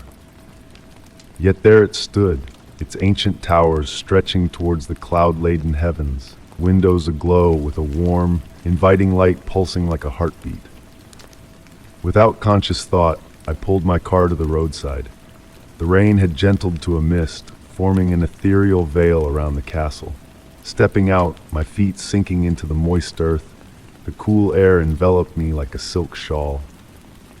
The closure of my car door seemed muted, as if the very atmosphere held more than mere moisture. Unnoticed before, a path led me towards the castle's entrance. Aged flagstones worn smooth by time, bordered by wild roses glistening with raindrops. Each footfall produced a melodic chime, as if the stones hummed beneath my steps. The scent of roses intertwined with the earthy forest air, weaving an intoxicating perfume that pleasantly swirled in my head. The castle's entrance boasted a massive wooden door, its surface intricately carved with shifting patterns. What struck me was the warmth of the wood under my touch, almost lifelike despite the surrounding chill. The door yielded silently to my hand, gliding on ancient hinges. Within, the castle both met my expectations and defied them. The grand hall stretched before me, bathed in the glow of countless candles whose flames remained steady, casting pools of golden light that seemed to hover in the air. Tapestries adorned the stone walls, depicting elusive scenes that shifted when I tried to focus on them directly. My footsteps echoed softly as I ventured deeper, each sound returning as if from afar. The air held neither warmth nor chill, but pulsed with an energy that caressed my skin. Through archways and down corridors, I wandered, each room more captivating than the last. Libraries brimming with unreadable titles, their pages whispering as I passed. Galleries housing paintings akin to windows into other realms, figures moving in graceful, dreamlike cadence. In one chamber, a grand piano gleamed in candlelight. Approaching, I thought I caught a faint melody, but when I paused, silence reigned. Yet the phantom music lingered in my mind, a haunting tune familiar though unheard before. Time wavered within the castle's walls. Minutes stretched into hours, yet my watch remained frozen since my entry. Outside, the eternal moment between day and night lingered, the misty rain a constant, soothing backdrop to my exploration. In what felt like the castle's core, a circular room boasted a stained glass dome ceiling. Patterns in the glass cast moving shapes across the floor, creating colored shadows that danced around me.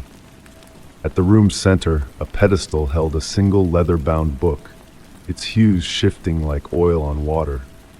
As I neared, anticipation thickened the air. Trembling fingers reached out, but a whisper-like note diverted my attention, a murmur from behind. Whirling, I found nothing but shifting light and shadow. Upon turning back, the book had vanished, leaving a sense of peaceful understanding rather than fear. Retracing my steps through the castle's winding passages, I noticed subtle room alterations. Doorways leading elsewhere, windows offering impossible vistas, staircases defying gravity. Yet none of it felt wrong or menacing. Instead, it seemed as though the castle shared its secrets with me, unveiling revelations one by one. Returning to the entrance, the colossal door swung open on its own, revealing the misty forest outside. The rain had ceased, droplets still falling from leaves in a rhythmic harmony with my heartbeat. Glancing back at the castle's interior, I endeavored to memorize every detail, knowing this experience was singular. The drive home passed serenely, my thoughts brimming with images of my adventure. As familiar landmarks emerged and the forest thinned, an urge to check my rearview mirror seized me. Gazing back, only trees and mist met my eyes. No castle, no path, no ancient stone walls reaching skyward. Doubt crept in. Had I dreamt it all? Yet a new weight in my pocket dispelled uncertainty. Retrieving it, my fingers brushed something smooth and warm, a single rose petal shimmering with inner light. Its colors shifted akin to the mysterious book's binding, its scent evoking echoes of music not quite heard and visions not quite seen. That night, lying in bed to the distant rain's lull, I realized the castle had gifted more than an extraordinary adventure. It taught me that mystery need not always be unraveled, that some questions hold beauty in remaining unanswered, and that magic dwells in the gaps between reality and dreams. On rainy days when light falls just so, I retrieve the rose petal and hold it to the window. Its changing hues evoke the non-existent castle, prompting wonder if, in that eternal twilight betwixt reality and dream, it awaits another seeker to uncover its mysteries. In those moments, I grasp that true magic lies not in uncovering the real, but in embracing that reality itself may be more fluid, more fantastical than we dare imagine. Story 34, the gentle rhythm of raindrops tapping against my bedroom window has transformed into a soothing melody that lulls me to sleep night after night. Each droplet carries with it a whispered secret as it traces a path down the glass, painting intricate patterns that dance in the soft evening light. Inheriting my grandmother's old house has unveiled a newfound awareness of the profound tranquility it holds. The silence within these walls seems alive, exhaling a sense of calm that permeates through every corner. With the arrival of the rain, an unexpected warmth has swept over the land, coaxing the garden outside my window into a vibrant display of life. Deep crimson and delicate pink roses now adorn the weathered trellises, their petals adorned with glistening droplets that shimmer like pearls as daylight fades into dusk. My grandmother's garden was her pride and joy, and in the months following her passing, it bloomed with a vigor that surpassed anything I had witnessed before. It was on one of these rainy evenings that a peculiar observation captured my attention. The roses seemed to move in a way that defied the gentle breeze, their heads swaying ever so slightly as if acknowledging an unseen presence. Initially dismissing it as a trick of the rain-splattered glass, I couldn't ignore the growing intensity of their movements as night descended upon the garden. The scent of roses began to meander into the house, permeating even through closed windows. This wasn't the familiar sweetness of summer blooms. Instead, it carried undertones of earth, ancient memories, and long-concealed secrets. The fragrance heightened at night, particularly during the rain, trailing me from room to room like a ghostly companion. In my grandmother's study, amidst shelves of books and trinkets, I uncovered her leather-bound gardening journals. Within the pages filled with meticulous notes on horticultural care, I stumbled upon entries that spoke of peculiar conversations with the roses. She inscribed how they would softly speak to her during the twilight hours, imparting wisdom from the depths of the earth. While I had once regarded these musings as fanciful tales of old age, the persistent aroma of roses and the gentle symphony of rain urged me to reconsider. One hushed evening, guided by an inexplicable curiosity, I ventured into the garden. The cool, damp grass cushioned my bare feet, and water droplets cascaded from the rose petals, tenderly caressing my skin. As I ventured deeper, the roses seemed to lean in, creating a passage of blooms that led to my grandmother's cherished bench, now nestled beneath a canopy of climbing vines. Amidst the rustling leaves, a murmuring chorus enveloped me, not words, but a primal language of growth and decay, of cyclical rhythms pulsating beneath the soil, of memories entwined in root and stem. Each rose held a fragment of a larger narrative, a tale woven long before my arrival, evolving silently through the ages. In her final journal entry, my grandmother inscribed about a rare blue rose, said to bloom only under the new moon, its petals cradling the collective wisdom of generations who had tended this garden. Though I had yet to encounter this mystical bloom, on certain nights, when the rain descended just so, a celestial blue shimmer danced among the conventional flowers. The house settled around me, its timbers sighing in the night, as the garden continued its expansion, birthing new roses in unexpected corners, scaling kitchen windows, weaving through porch railings, their petals gently pressing against the glass like inquisitive faces. In the liminal space between wakefulness and slumber, I found myself deciphering their murmurs. A letter from my grandmother, nestled within her final journal, bore a cryptic caution. "The roses remember, my dear. They remember all. Listen, but guard their secrets close." Slowly, the whispers transcended into a coherent language, a melodic cadence that danced at the edges of comprehension. Neighbors noted the peculiar blooming patterns of the roses, their ethereal glow under the cloak of night, and chose to steer clear of the garden's embrace. Perhaps they intuited what I had come to realize, that this garden was no ordinary sanctuary, these roses no ordinary blooms. Within their petals dwelled memories, within their thorns, secrets, and within their roots, a wisdom that transcended mortal understanding.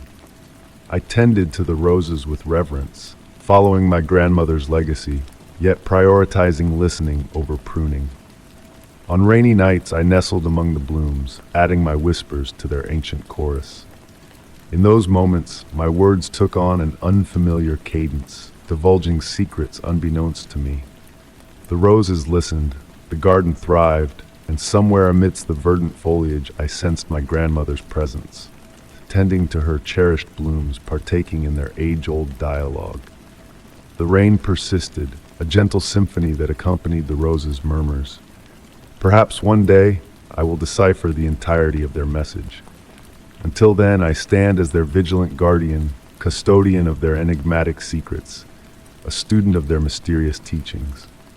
On nights cloaked in darkness and laden with promise, I seek out the elusive blue rose, acknowledging that some enigmas are destined to elude our grasp, their allure lying in the perpetual whisper of possibility. Story 35. The soft patter of rain against aged wooden shingles serenaded the dusk as I strolled down the meandering dirt path. Each step I took caused my boots to sink slightly into the damp earth, creating a gentle, rhythmic squishing sound that danced in harmony with the falling raindrops. Ahead stood the old farmhouse, its outline barely visible in the misty twilight, a solitary figure standing tall amidst the rolling hills and ancient oak trees. It had been bequeathed to me by my grandmother a mere fortnight ago, and tonight marked my inaugural visit to the estate. The key she had left me felt weighty in my coat pocket, its brass surface worn smooth by years of use. Approaching closer, I observed a peculiarity about the building. Despite its appearance of abandonment, a warm, amber light flickered behind a second-story window. The fragrance of damp earth and decaying leaves enveloped me as I drew near to the front porch. Every creak of the wooden steps beneath my feet seemed to whisper stories of days long past. Wind chimes sang in the distance, their elusive location veiled by the darkening sky. Their gentle melody, a delicate accompaniment to the steady rhythm of the rain, held a mysterious allure. The key slipped effortlessly into the lock, as though the house had been anticipating my arrival. With a long, drawn-out groan, the door swung open, revealing the musty scent of aged wood, dust, and a hint of something sweeter, reminiscent of dried lavender or aged potpourri, scents my grandmother had always cherished. Fumbling momentarily, I located the light switch. The antique chandelier in the entrance hall flickered to life, casting a warm glow over the space. Everything appeared just as I recalled from my childhood visits, yet somehow subtly altered. The faded but elegant wallpaper adorned with climbing roses, the gleaming banister of the wooden staircase, all familiar yet different. An unsettling feeling crept over me as I noticed the slight disarray of the furniture, as if it had been recently disturbed. Intriguingly, the dust on a nearby table bore peculiar, sweeping patterns, unlike fingerprints or cleaning marks. Venturing further into the house, I found myself drawn to the living room. Swathed in white sheets, the antique furniture cast ghostly silhouettes in the dim light. One armchair remained uncovered, facing the cold fireplace. Beside it, a small side table held an empty teacup, its contents long evaporated, leaving a dark ring on the porcelain. The grandfather clock in the corner ticked steadily, its deep, resonant tones filling the room. To my astonishment, the clock displayed midnight, while my watch indicated only 7 in the evening. A faint thud from upstairs captured my attention, a subtle sound akin to a book settling on a wooden floor. The light I had glimpsed from outside must have emanated from the upper levels. Curiosity eclipsed my apprehension, prompting me to ascend the stairs. Each step creaked gently, echoing in the silence. The second-floor hallway stretched before me, its polished floorboards gleaming softly. 5 closed doors lined the corridor, with one slightly ajar, leading to my grandmother's study. A warm, golden light spilled from beneath the door, infusing the dark hallway with a soft glow. The scent of chamomile tea, my grandmother's favorite, wafted through the crack. The door swung open noiselessly at my touch, revealing a room seemingly frozen in time. An oil lamp burned steadily on the desk, unaffected by the whispering draft. Books adorned the walls, creating a tapestry of muted colors with their leather bindings. At the center of the room stood my grandmother's cherished roll-top desk, covered with neatly arranged papers. Drawing nearer, I made an extraordinary discovery. The papers were letters, penned in my grandmother's distinctive hand, with the topmost one dated a month after her passing. The ink appeared fresh, glimmering softly in the lamplight. Trembling, I picked up the letter, my eyes scanning the opening words. "My dearest grandchild, I knew you would come." The enchanting sound of wind chimes resonated once more, closer now, though no chimes hung outside the window. Settling into the leather chair behind the desk, enveloped by the lamp's warm glow, I felt a sense of familiarity and comfort wash over me. Rain continued its gentle symphony outside, the grandfather clock marking time in its own mysterious way. As I delved into the letters left by my grandmother, each promising to unravel a hidden truth, I sensed that this rainy evening in the ancient farmhouse was merely the prologue to a tale waiting to unfold, a tale of secrets, wisdom, and the passage of time. The oil lamp flickered in response to an unseen presence, casting dancing shadows across the room as I embarked on the first of many letters, each holding a fragment of a puzzle I had yet to comprehend. The night held an air of mystery, of whispered revelations waiting to be unveiled. As I embarked on a journey of discovery within the walls of the old farmhouse, where the past and present intertwined in a dance of secrets and memories.